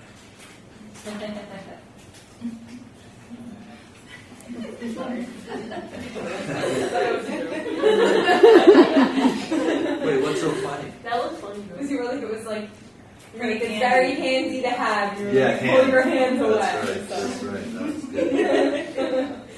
I'm a poet and don't know it. Okay, so this is skeletal muscle, smooth muscle, cardiac muscle, glands, and adipose tissue that are controlled by the brain and cranial nerves and the spinal cord, spinal reflexes, and spinal nerves. The spinal cord is housed within the protective membranes and the vertebral column. So the vertebral column protects, those are the bones that protect the spinal cord. Have you guys studied the meninges? No, not yet. Next week. Okay, we'll do that next.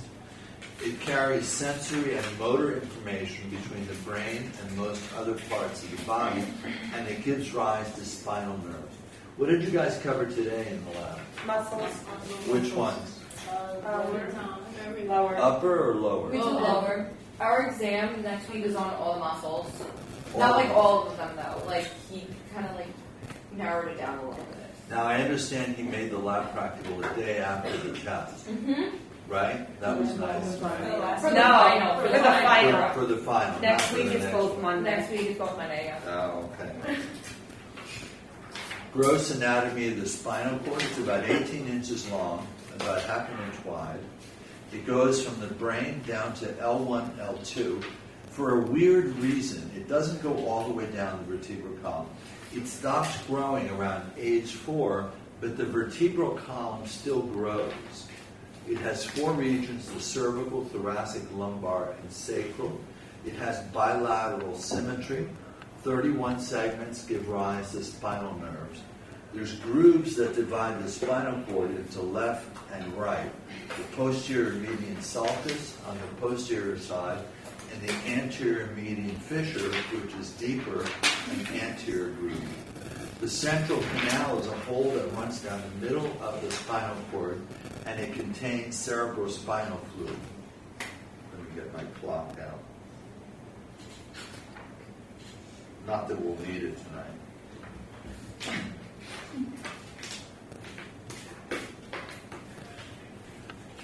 So here's the central canal. Here's the anterior median fissure. You notice it's deeper than the posterior median sulcus. Areas of the spinal cord. There are areas that have more gray matter and are visibly wider.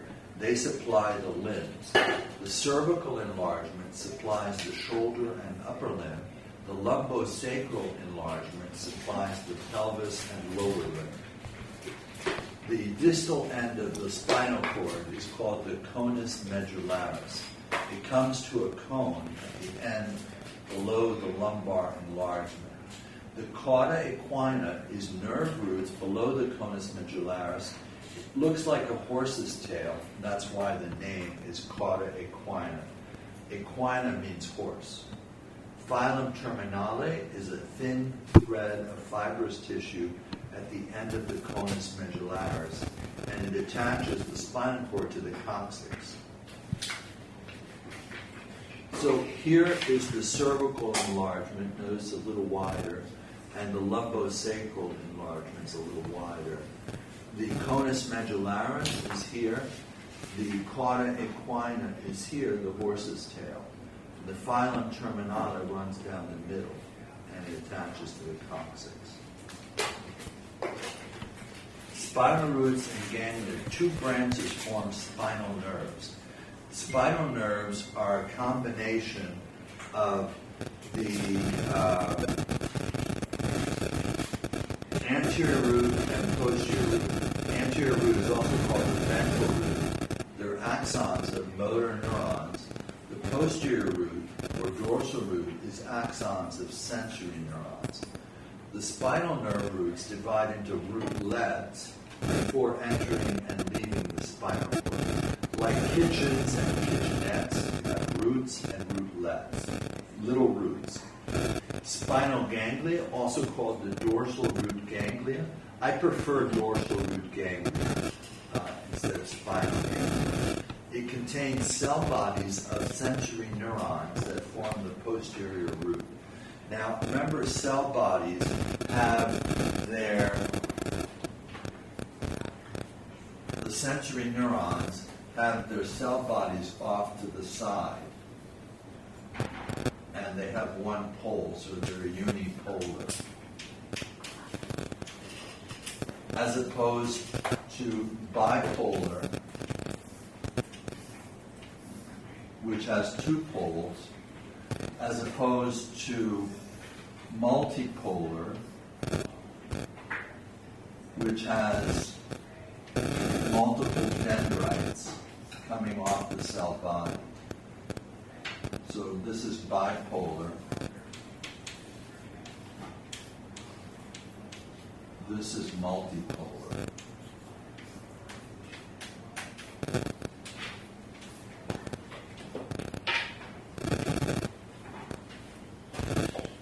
So the cell bodies of the sensory neurons lie in ganglia. So that's in the peripheral nervous system. In the central nervous system, they're not called ganglia, but what? What are they called, the cell bodies in the central nervous system? Oh, soma? No, nuclei. Oh. Nuclei. They're still cell bodies, they're still somas, but In the central nervous system, you said? yeah, the central nervous system, the ganglia are called nuclei. So here is the posterior root, the spinal ganglion or dorsal root ganglion. The anterior root comes together with the dorsal root to form the spinal nerve. Here's the anterior median fissure, posterior median sulcus, central canal, and this is the gray matter, which we'll talk about in a moment. This is the white matter. What makes the gray matter gray? Remember the white is the myelin sheath. Right, the white is the myelin sheath. Gray. The gray is what? It's rough endoplasmic reticulum and ribosomes, which is called what? Nissl bodies. Nissl bodies. And it's spelled weird, right? Yeah, it doesn't have an E in it. N-I-S-S-L. Spinal nerves are formed by a union of the posterior and anterior roots. Pairs, one from each side and the vertebral level. Each has a white ramus communicans and a gray ramus communicans that innervate glands and smooth muscle. Ramus means branch, white is myelinated, gray is unmyelinated. Is it hot in here or is it me? I'm on fire. It's toasty in here. I wish there was like a fan in here or something. I have fans on in my house, and we have central air. And I have a phone device that allows me to raise or lower the temperature in the house. And if we leave the house, I put it up to 76. About an hour before we get home, I put it down to 72 or 74. So it's nice and cool by the time we get home. What does that have to do with anatomy? Nothing at all. Just a fun fact. I like to talk about personal things in my lectures. Mixed nerves contain both afferent or sensory and efferent motor fibers. Each spinal nerve quickly divides into rami. What are rami again? Branches. They're branches. The posterior ramus supplies the skin and muscles of the back. The anterior ramus supplies the sides, the skin and limbs. Designating the spinal nerves. It depends on the vertebral region and number. C1 runs above the first cervical vertebra. So C2 runs above the second cervical vertebra. The only difference is C8 runs below the seventh cervical vertebra. All others are named for the vertebra above them. So T1, below T1, is the first thoracic spinal nerve. So T1 is below the first thoracic vertebra. Everybody follow that?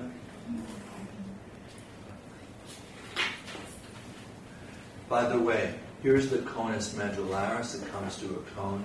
Here's the cauda equina, the horse's tail. And here's the filum terminale that anchors the spinal cord inferiorly. Notice how it ends at L1, L2. It doesn't go all the way down. Why does it end at L1 or L2? Why doesn't it go all the way down the spinal cord? It Stops growing when you're 4. when you're 4, right? They also say that everything you ever need to know, you learn by kindergarten. And your brain starts to decay after kindergarten. you start to lose brain cells.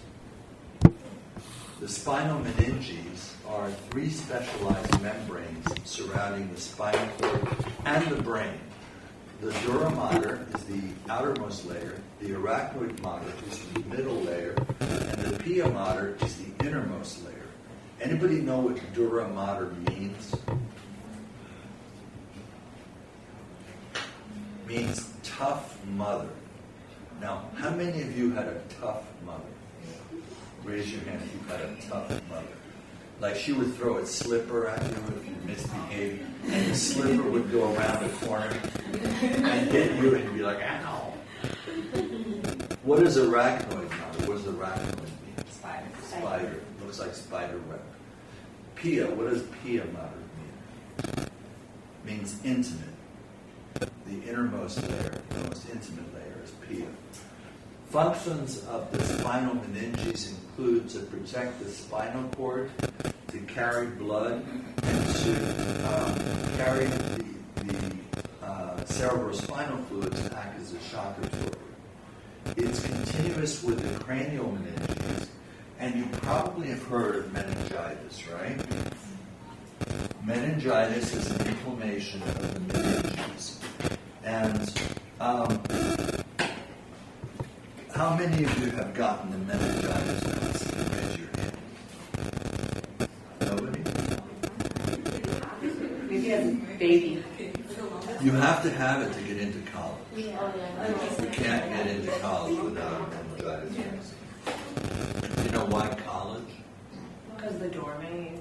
Yeah, people living in close contact with dorms and stuff. They don't have dorms here, do they? No. They do? Who lives in them? Yeah, like not many kids come here like. And stay. Yeah. Yeah, but they do have dorms? So yeah. Oh, okay. I'm surprised. So this is the dura mater, the arachnoid mater, and the pia mater. And then you have the spinal cord. These are the rootlets. They look like little forks. These are the roots. This is the dorsal root ganglion. This is the anterior or ventral root. Now, the dorsal root ganglion has a special significance. Apart from the fact that the sensory neurons have their nuclei on the side, like this, the other thing about the dorsal root ganglion is that it's a hiding place where, has anybody ever heard of shingles? You had it? When I had my kid, my first daughter, I got it right after. Oh, wow. Okay, that's when your immune system is diminished. Horrible. So, shingles, the virus that causes shingles, comes from chickenpox. And you can't get shingles unless you've had chickenpox. And where do you think the chickenpox virus hangs out? In the dorsal root ganglion. Dorsal root ganglion. What did you say? Chicken. All right. So it hides in the dorsal root ganglion where the immune system can't get at it. It hides there until later in life when stress develops and lowers your immune system. You know that the immune system of a medical student during exams is lower than an AIDS patient. Yeah. The stress lowering the immune system. This is the spinal cord, the gray matter, the white matter, the central canal, the anterior median fissure, posterior median sulcus. This is the dura mater and the arachnoid mater. Around the dura mater is the epidural space. Has anybody ever heard of epidural anesthesia? Has anybody ever had epidural anesthesia? Okay. When people have babies, they get local anesthetic injected into the epidural space. How many people have heard of epidural steroids for herniated discs? They inject steroids into the epidural space for herniated discs. It reduces inflammation. This space here is the subarachnoid space, which is filled with cerebrospinal fluid. Let me make this bigger.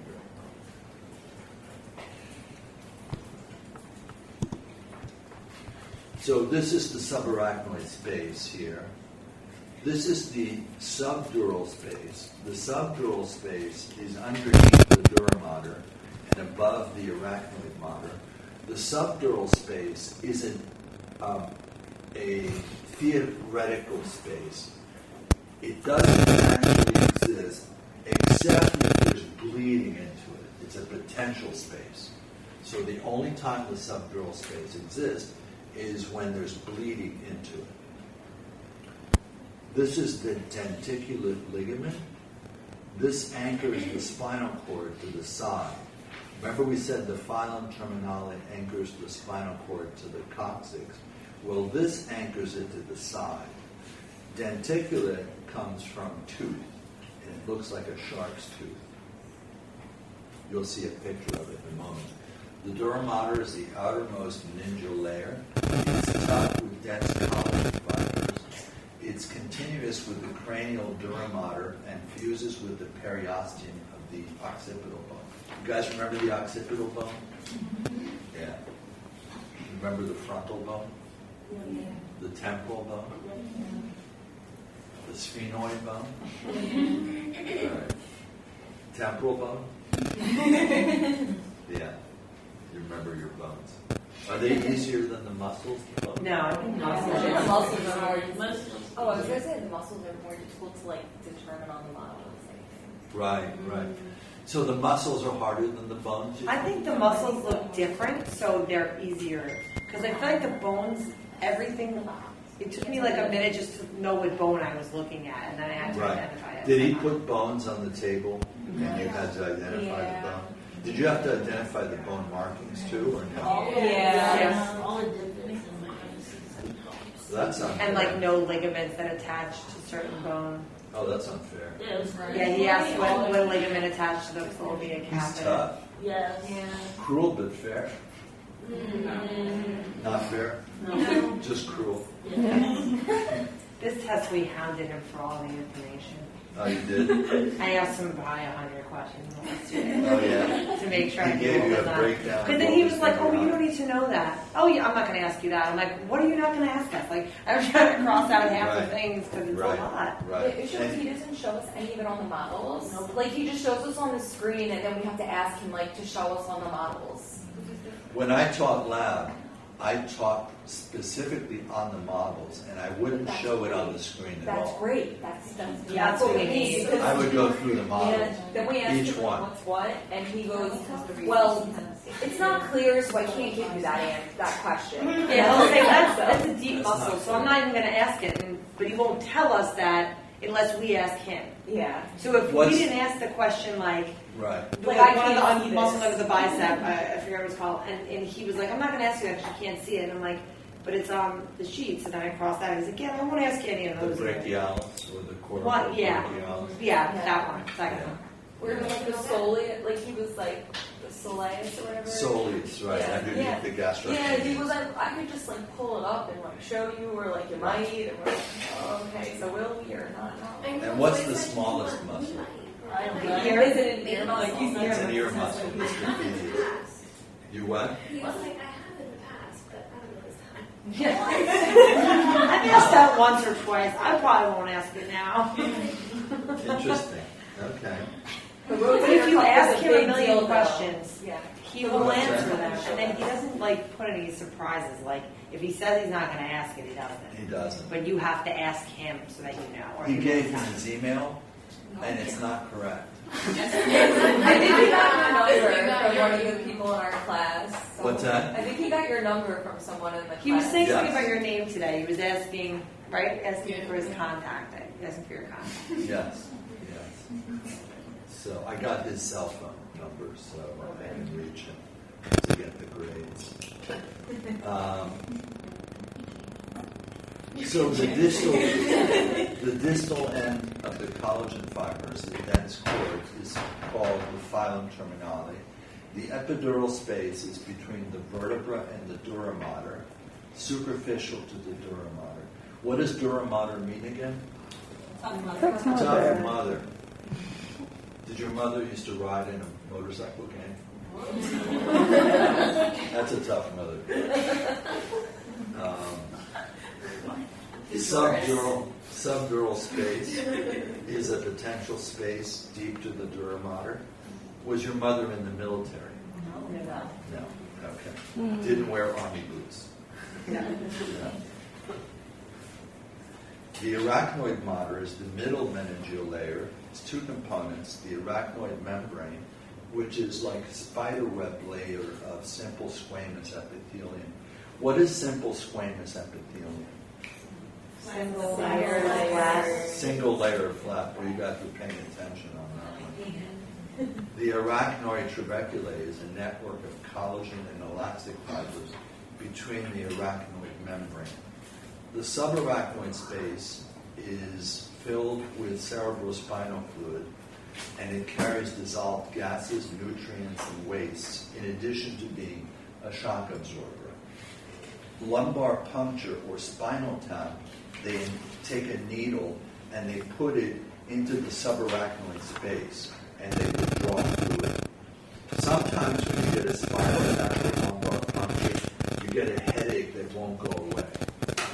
And they have to give you what's called a blood tap. They have to take some of your blood and inject it into the spinal fluid.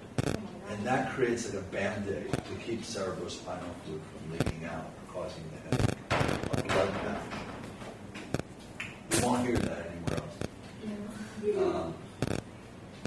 You get lots of useless trivia here to impress people at cocktail parties and impress a potential mate. The pia mater is the innermost meningeal layer. It's a mesh of collagen and elastic fibers. What does pia mean again? Intimate. Right. Like Victoria's Secret. Intimate wear. How many people here wear Victoria's Secret? No, I'm just kidding. You don't have to tell me that. You don't have to tell me that. Blood vessels for the spinal cord. You like that one, huh? Blood vessels for the spinal cord are on the surface of the pia mater within the subarachnoid space. There's something called subarachnoid bleeding, and that results from trauma where you have blood in the subarachnoid space. The way it's diagnosed is you do a spinal tap, and if you see blood in the cerebrospinal fluid, that means you have a subarachnoid hemorrhage. Now, what would cause a subarachnoid hemorrhage? An aneurysm called a buried aneurysm in the brain that pops. It's like a bubble that pops. It can result from high blood pressure, or it can result from a genetic malformation. Now, I knew someone who was 35 years old who ruptured an aneurysm and died. She was the mother of 2 young children. So it can happen without warning. You don't know it's happening. The only symptom you might have is a headache, and then you're dead shortly after the headache. If they diagnose it with, let's say, a CAT scan, they can put a clip around the aneurysm, like tie it off like a balloon, and keep it from popping. So they put a little metal clip. That's only if you have a CAT scan and they happen to find it. Paired denticulate ligaments. Remember, denticulate means dental, means tooth. It anchors the pia mater to the dura mater, and it prevents lateral movement of the spinal cord. These are the denticulate ligaments that I was telling you about here. This is the pia mater. This is the dura mater. These are the rootlets that I was telling you about, the little forks. And this is either the anterior median fissure or the posterior median sulcus. I'm not sure which. I think actually this is the anterior median fissure because these are anterior roots. Gray matter is cell bodies of neurons, neuroglia, and unmyelinated axons. What are neuroglia? Does that sound familiar? Yes. It's helper cells that help the neurons. And white matter is myelinated and unmyelinated axons. Remember, even unmyelinated axons have Schwann cells that surround it. It's just not all the way around.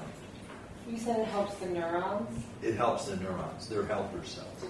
And those are the cells that develop into cancers like glioblastoma, meningioma, the types of brain cancers. Functional organization of gray matter. Masses of gray matter within the central nervous system are called nuclei. Remember I said ganglia in the central nervous system is called nuclei. And they're organized into regions called horns. The posterior horn, the somatic and visceral sensory nuclei, incoming information from receptors. The anterior horns, somatic motor nuclei, I've got it on my brain here. Stop thinking about that. The somatic motor nuclei is outgoing information to the effectors. Lateral horns, you like that one, huh? Lateral horns are thoracic and lumbar segments, which are visceral motor nuclei. Blah, blah, blah. I'm probably not making any sense. Does anybody remember Charlie Brown? Did you ever see Charlie Brown? Raise your hand if you've seen Charlie Brown. Do you remember how the teacher talks in Charlie Brown?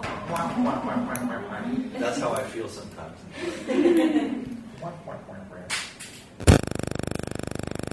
Gray commissure is narrow bands of gray matter around the central canal.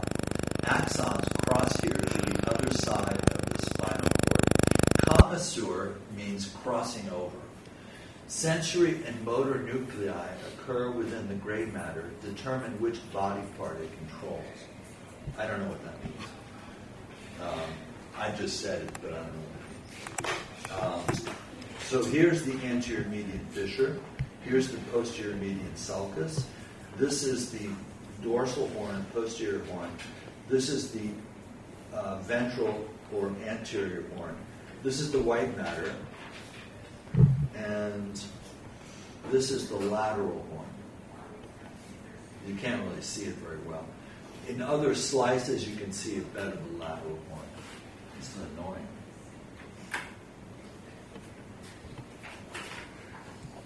This is the dorsal root ganglion or spinal ganglion.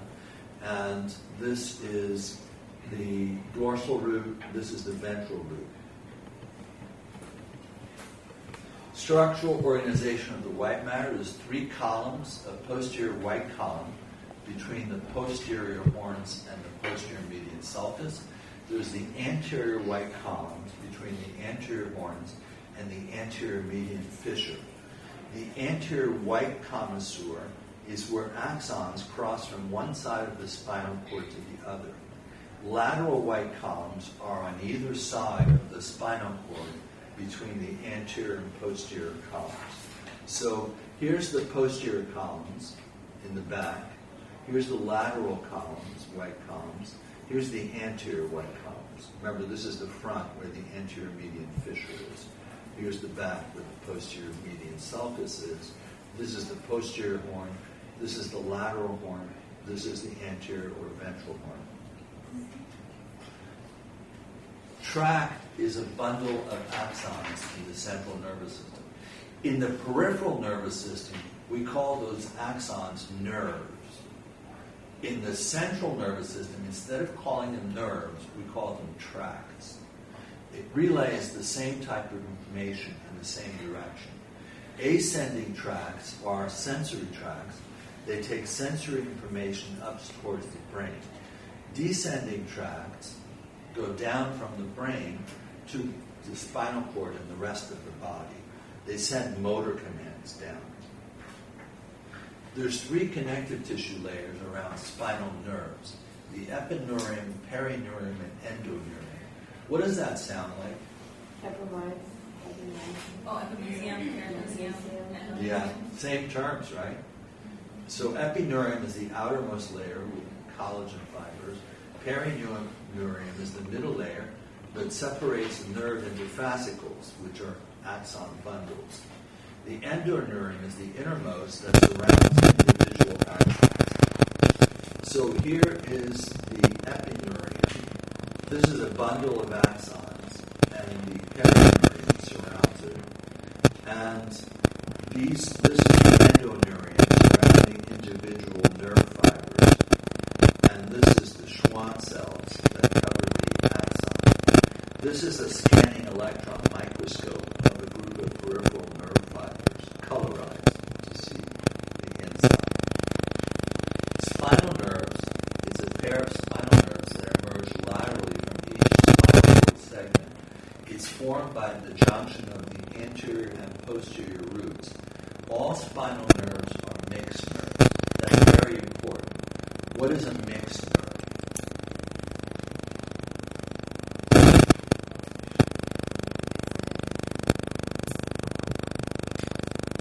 It has both sensory and motor function, a mixed nerve. The cranial nerves, which we'll study in the next lecture, sometimes are sensory, sometimes are motor, and sometimes they're both. So cranial nerves are different that way. Peripheral nerves form branching and resorting of spinal nerves called plexuses. They're all mixed nerves, sensory and motor, and they have the same connective tissue layers as spinal nerves that are continuous with each other. So what are the three layers of the nerve?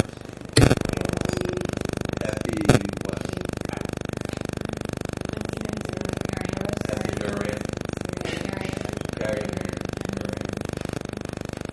and what's the innermost there? Endoneurium, right.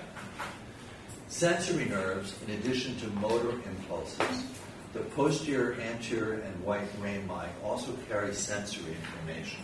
Now, I didn't show you the rami, and I want to show you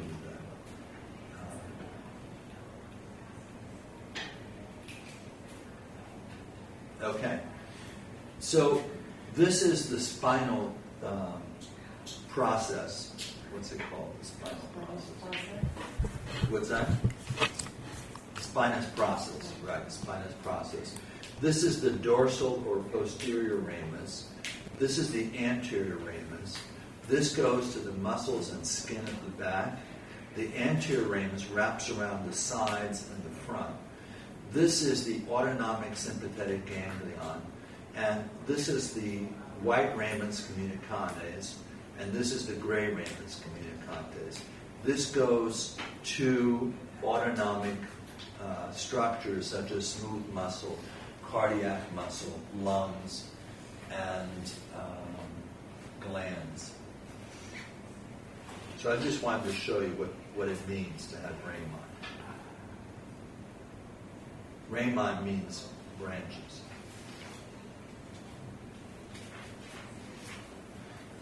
Sensory nerves, in addition to motor impulses, carry information, sensory information. The posterior, anterior, bilateral region of skin supplied by a single pair of spinal nerves.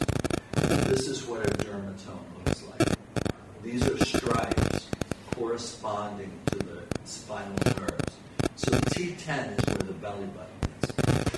C6 is called the 6-shooter because when you fake a gun, you go like this. Did anybody ever put shadows on the wall and make faces and coyotes? So that's the 6-shooter, the C6. Peripheral neuropathies are regional losses of neural function that affect the dermatomes, often from nerve trauma impression and various illnesses. So a neurologist will take a pin and stick it in these dermatomes to test the nerve, the peripheral nerve in these regions. So if he sticks the nerve in the calf muscle, what's the calf muscle again? Wait, you just learned this. Oh, the muscle, the gastroc. Gastrocnemius, right. Shingles is a rash and symptom that occurs along dermatomes. It's the virus that comes from chickenpox.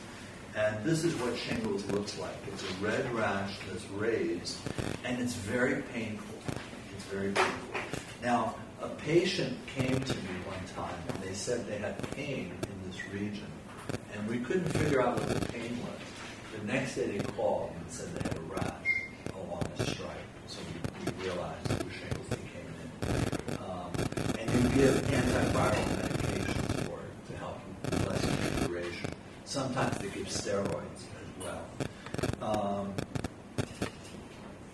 So you see how it looks like a stripe. This is a dermatome here. It follows the dermatome. I'm going to skip this. It's too busy. This is too busy. Nerve plexuses are complex interwoven networks of nerve fibers. They're formed from blended fibers of anterior rami of adjacent spinal nerves. They allow multiple spinal nerves to supply the same structures. There's 4 major nerve plexuses. What is a plexus again? You can cheat, look at the board.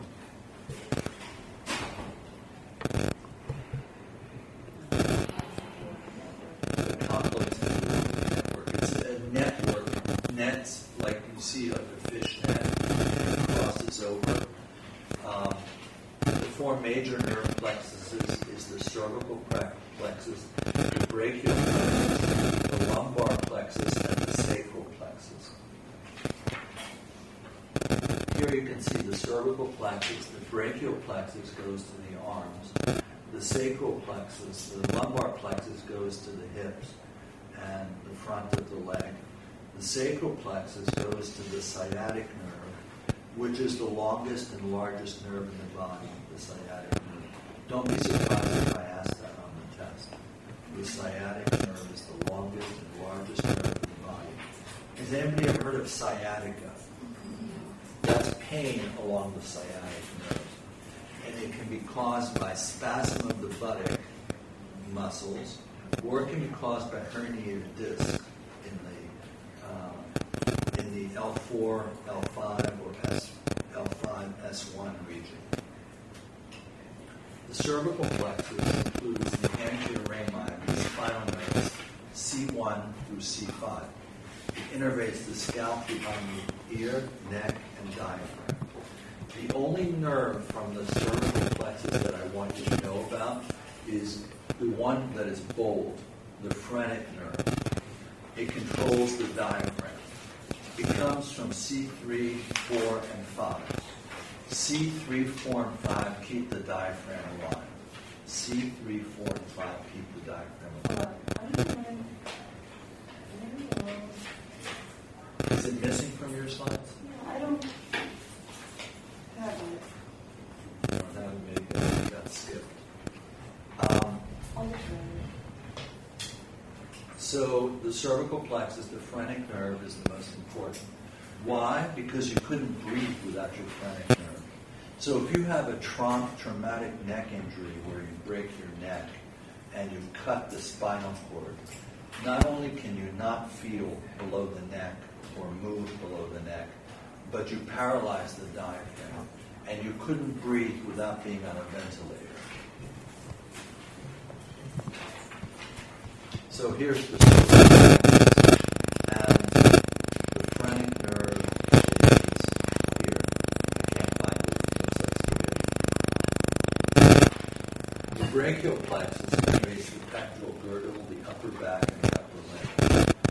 These rami form large trunks, cords, and nerves. You don't need to know the trunks, nerves, but you do need to know what it looks like, the brachial plexus. No other plexus looks like this. It goes in the arm. This is the first rib. The important nerves from the brachial plexus is the musculocutaneous nerve, which goes to the deltoid and biceps muscle. The median nerve, which goes to the wrist and to the hand, and when it's damaged, it causes carpal tunnel syndrome. Has anybody ever heard of carpal tunnel syndrome? Does anybody have carpal tunnel syndrome? Okay. And do you know what it's caused by? Well, I also have ulnar nerve, issues. An ulnar neuropathy. Okay. Yeah, I had ulnar nerve, I had the transposition or something like that done. Yeah. Yeah. For me, I'm a violinist and a pianist, Right. and I did it almost professionally at one point, and Right. Where you use your hands a lot. yeah. So just the repetitive, constant motion. Right. Right. So it comes from the tendons in the wrist rubbing up against the median nerve. The ulnar nerve causes the lack of feeling in the pinky and ring finger. It also causes what's called a claw hand deformity, where your last two fingers form a claw. Now, if you've ever seen the Pope wave to the crowd, they always wave like this, because one of the first popes had an ulnar neuropathy, and ever since then, this is how they wave. The first pope had an ulnar neuropathy. Axillary nerve can be injured from wearing crutches. When you use crutches, you're not supposed to put them under your underarm. You're supposed to put them on the side of your chest, on the side of your ribs. Because if you squish your underarms, you can crush your axillary nerve. And when that happens, you can get what's called waiter's tip. Waiter's tip is when your hand does this, like you're waiting for a tip. Radial nerve causes wrist drop, like this. This is the gay Nazi salute. No, I'm just kidding. This is the wrist drop. Wrist drop is caused by radial nerve.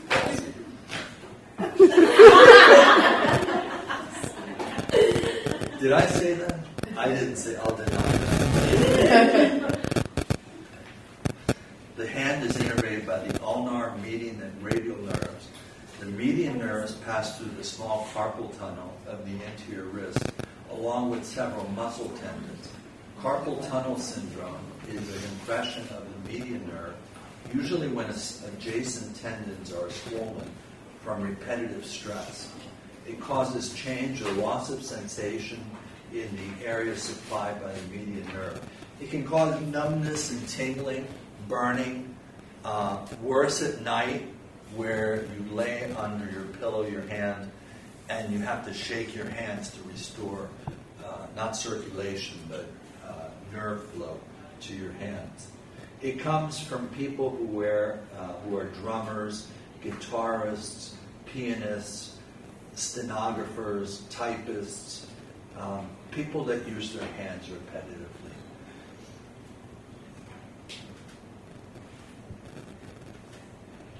The lumbar plexus, the main nerve that I want you to know about is the femoral nerve, which goes to the quadriceps muscle.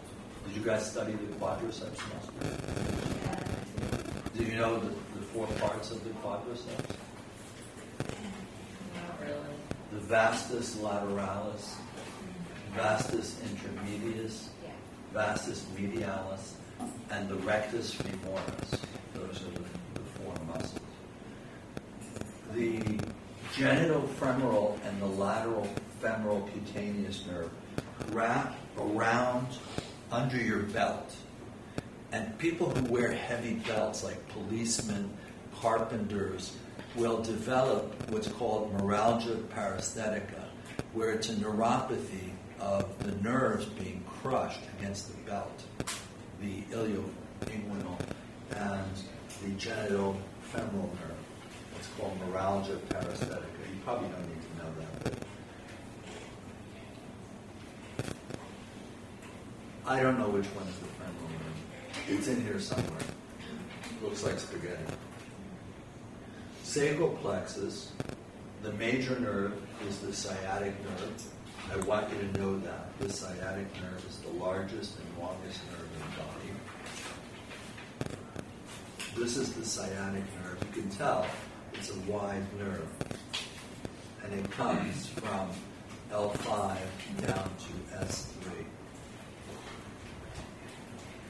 Here's the sciatic nerve running down the back of the leg. Here's the femoral nerve running down the quadriceps. Sensory information of the foot, who cares? That's the foot. Functional organization of neurons. Sensory neurons, there's about 10 million that bring information into the central nervous system. Motor neurons is fewer, there's 500,000 that send commands from the central nervous system out to the peripheral effectors, the outgoing signals. Interneurons are about 20 billion. They're located within the central nervous system. They interpret, plan, and coordinate signals coming in and out. What's an interneuron? It's in between what? Sensory and motor neurons, interneurons.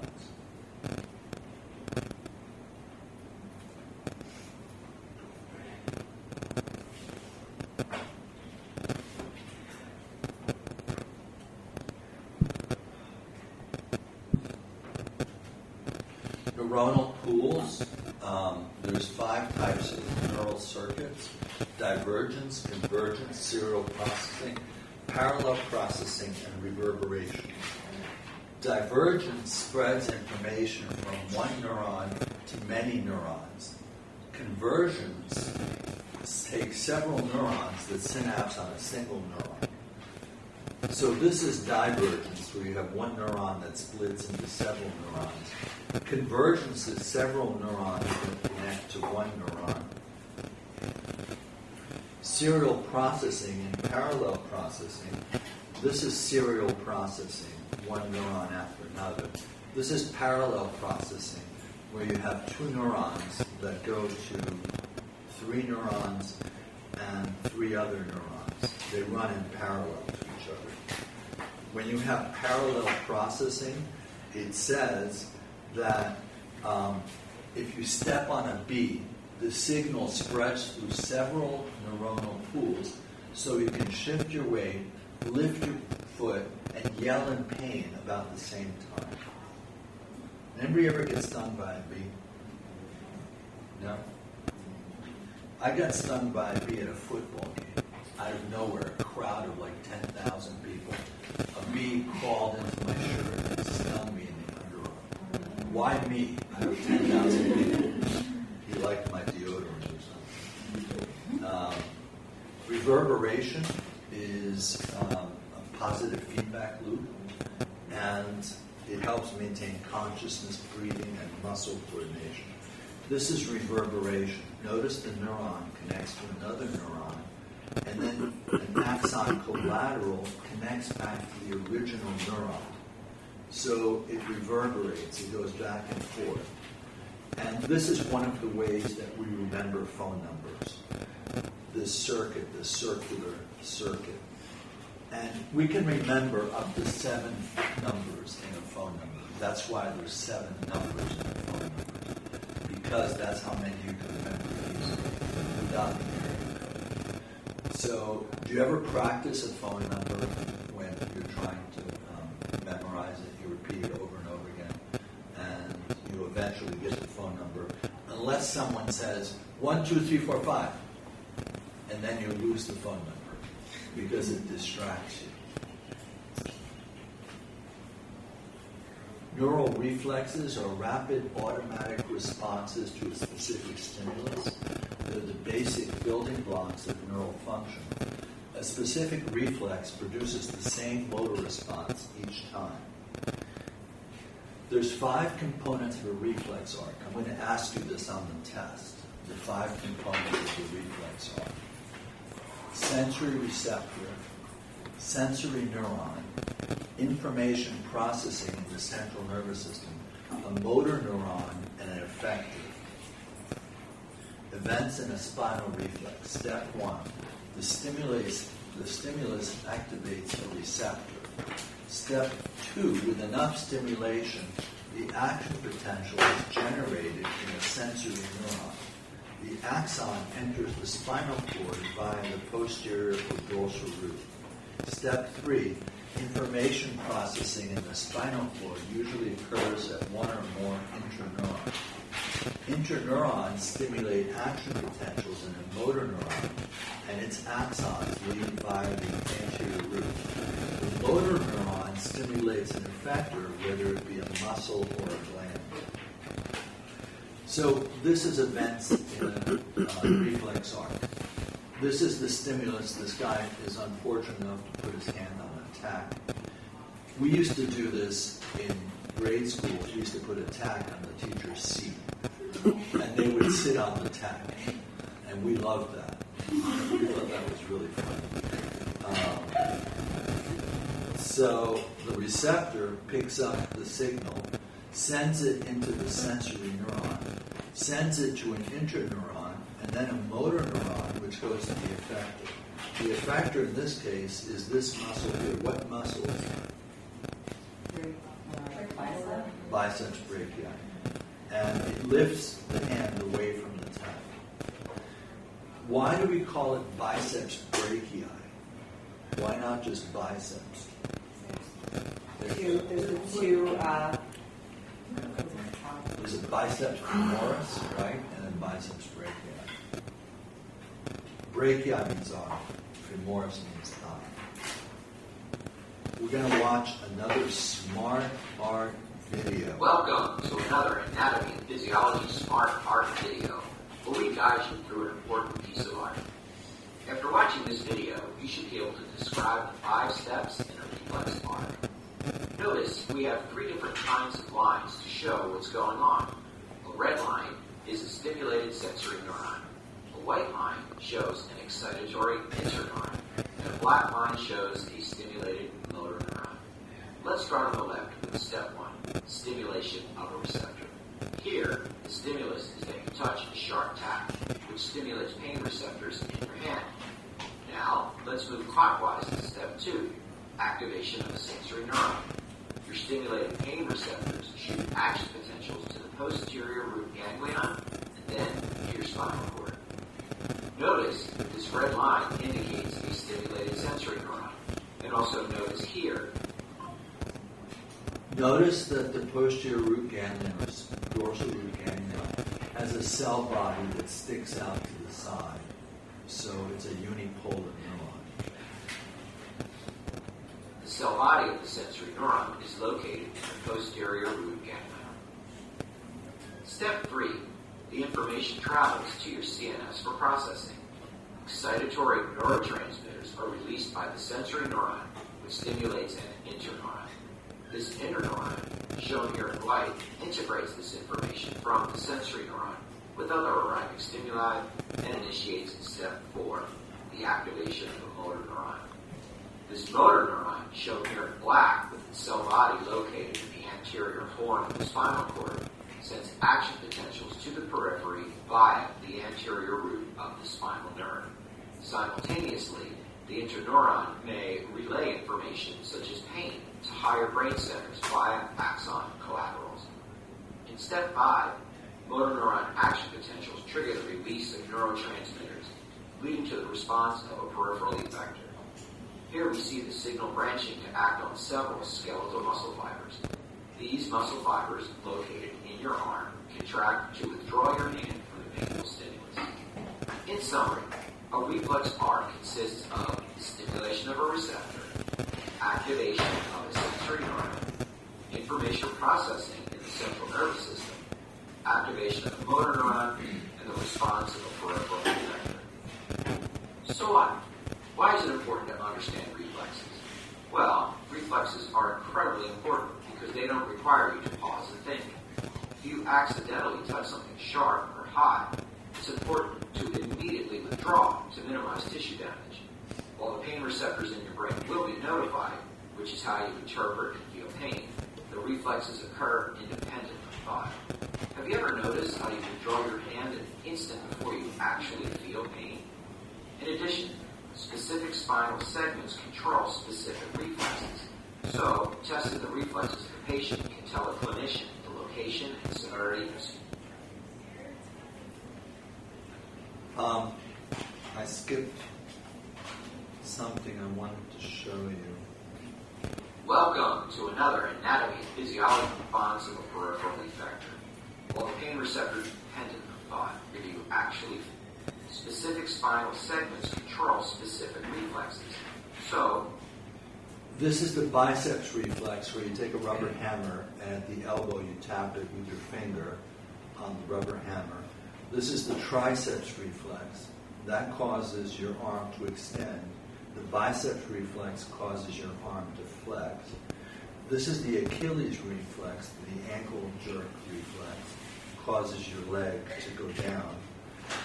This is the abdominal reflex. When you rub a reflex hammer on the side of the belly button actually shifts to that side. The plantar reflex is when you rub a reflex hammer along the bottom of the foot and the toes curl. Now, there's another reflex that's not shown here for pornographic reasons. That is the cremasteric reflex. That's when you take a reflex hammer and rub it on the inside of a male's thigh. It causes the testicle on that side to go up. That's called the cremasteric reflex. Weird, right? Testing the reflexes of a patient can tell a clinician the location and severity of spinal cord damage.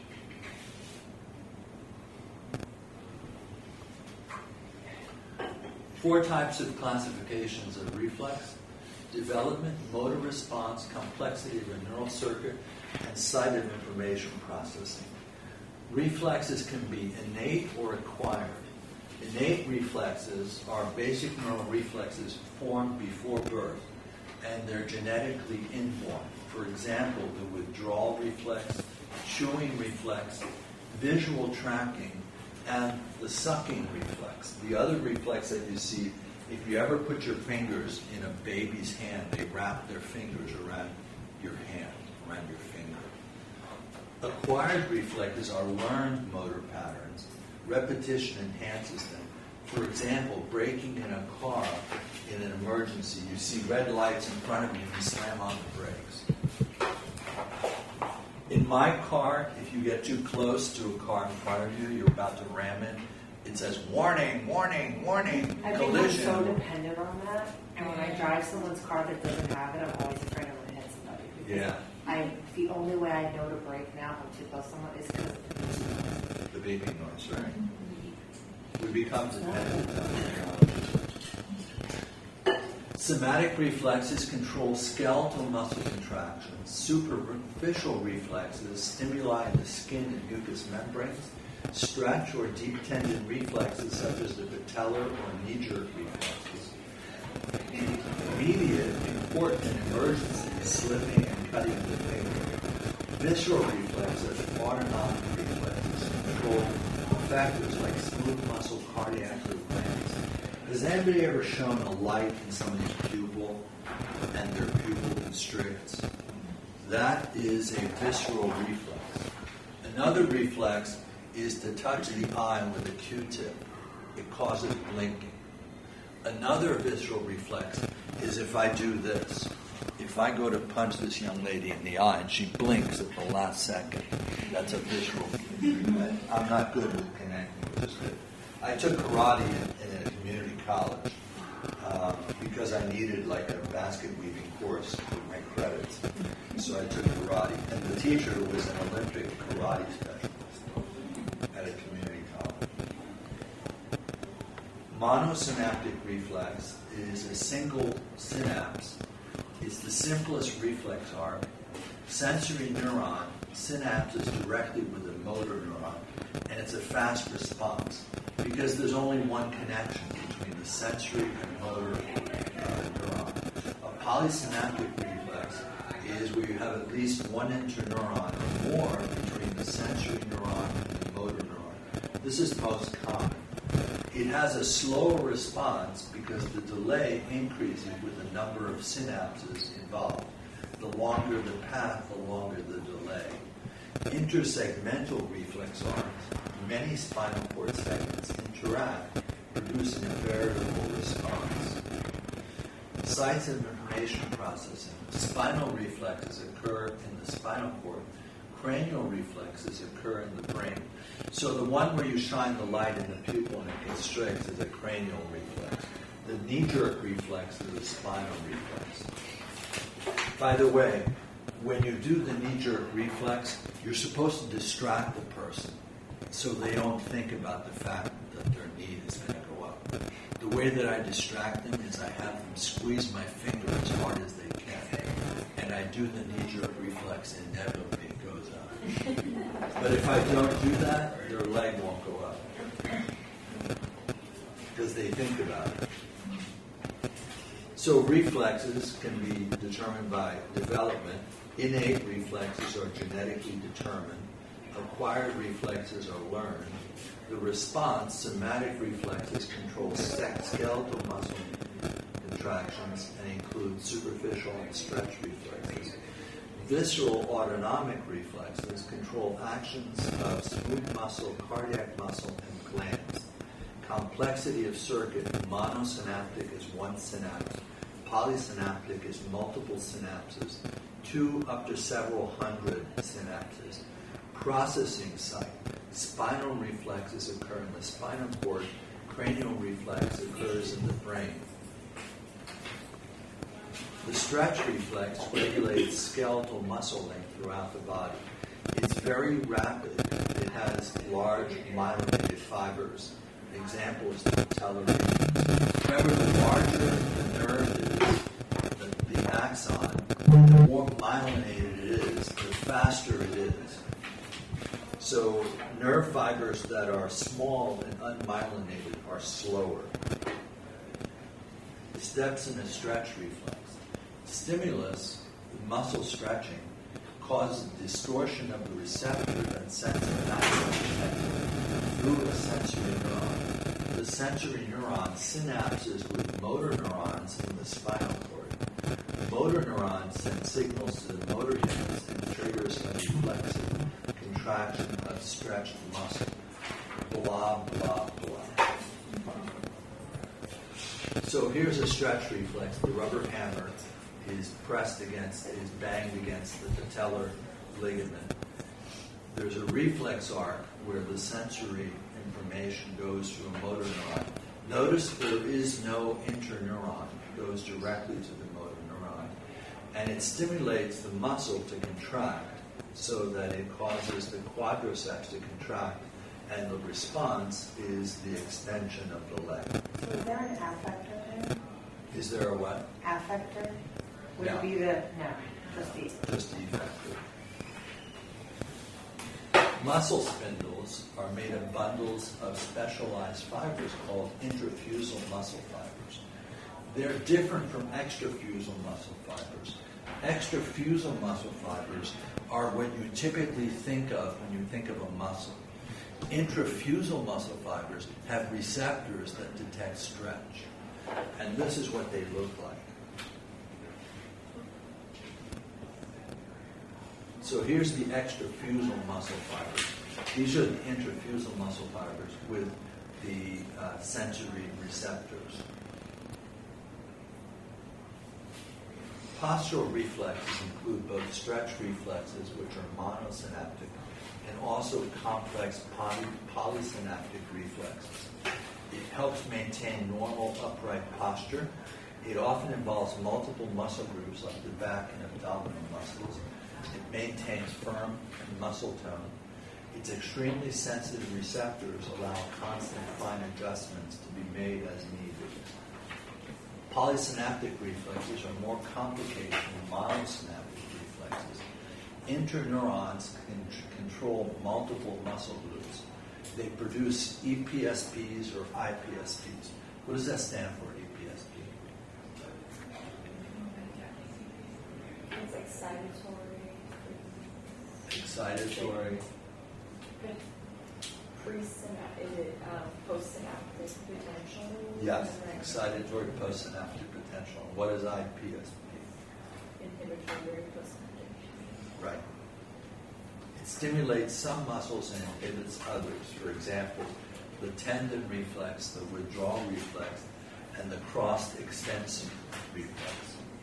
The tendon reflex prevents skeletal muscles from developing too much tension, which can tear or break tendons.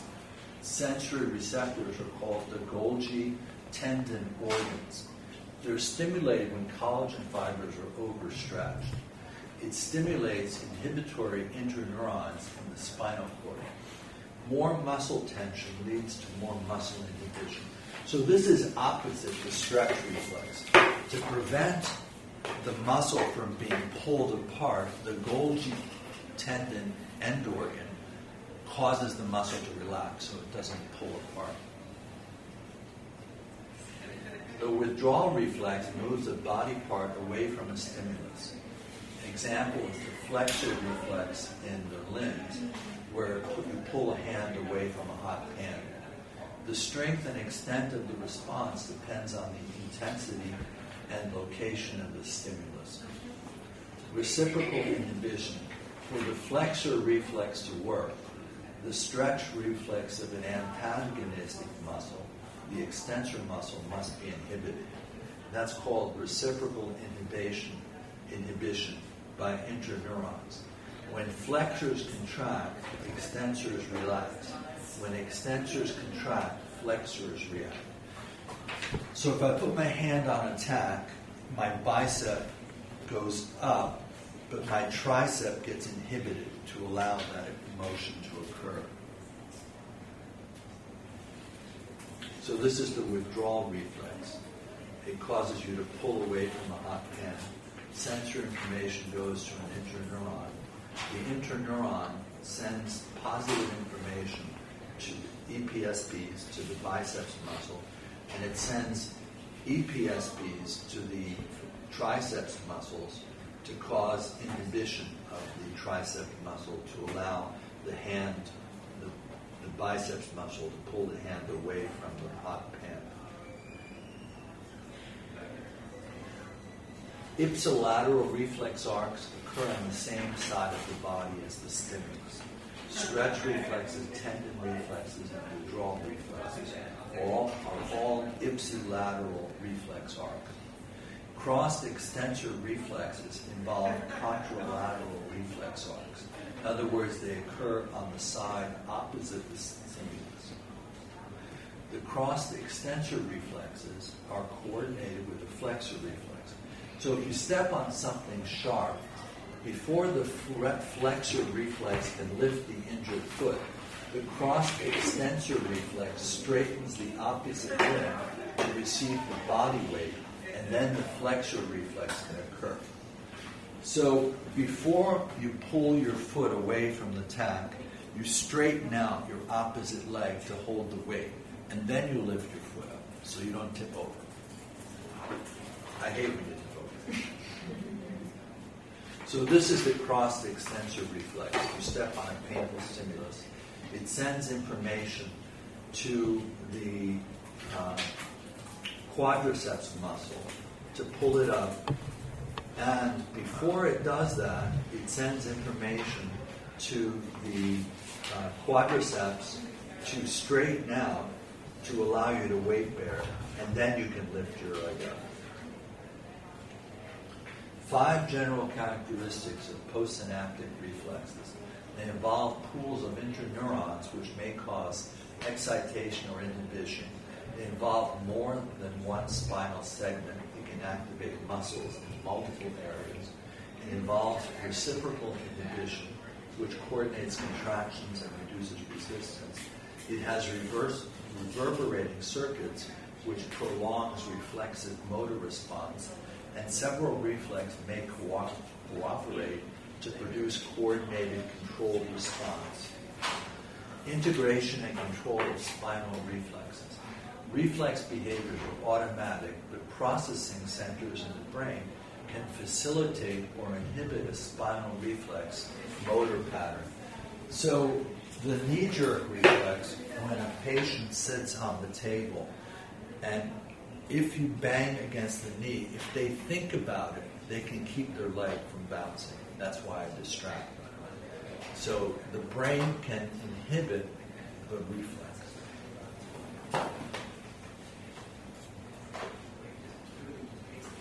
Voluntary movements and reflex motor patterns. Spinal reflexes produce characteristic response for a given stimulus. The brain can also activate these same motor patterns through descending pathways, which can facilitate, inhibit, or fine-tune the motor response. For example, walking, running, and jumping. And the knee-jerk reflex, where your brain can tune it out. Reinforcement of spinal reflexes. Higher centers can adjust the sensitivity of reflexes by stimulating excitatory or inhibitory interneurons in the brainstem or spinal cord. When excitatory synapses are chronically stimulated, postsynaptic neurons can be in general facilitation. This reinforcement enhances spinal reflexes. Inhibition of spinal reflexes. Higher centers can inhibit spinal reflex by stimulating inhibiting neurons, creating IPSPs, inhibitory postsynaptic potentials, as reflex motor neurons, suppressing postsynaptic neurons, thus inhibiting the reflex, like when the brain thinks about the knee-jerk reflex. The plantar reflex is normal in adults. When you stroke the lateral sole, it causes reflexive toe curling, where the toes not only curl, but they get closer together, the toes. The Babinski reflex is normal in adults, in children, infants, but it can indicate CNS damage in adults. So the plantar reflex is where you rub the inside of the arch of the foot. It causes the toes to curl. The Babinski reflex in an infant causes the toes to extend and separate.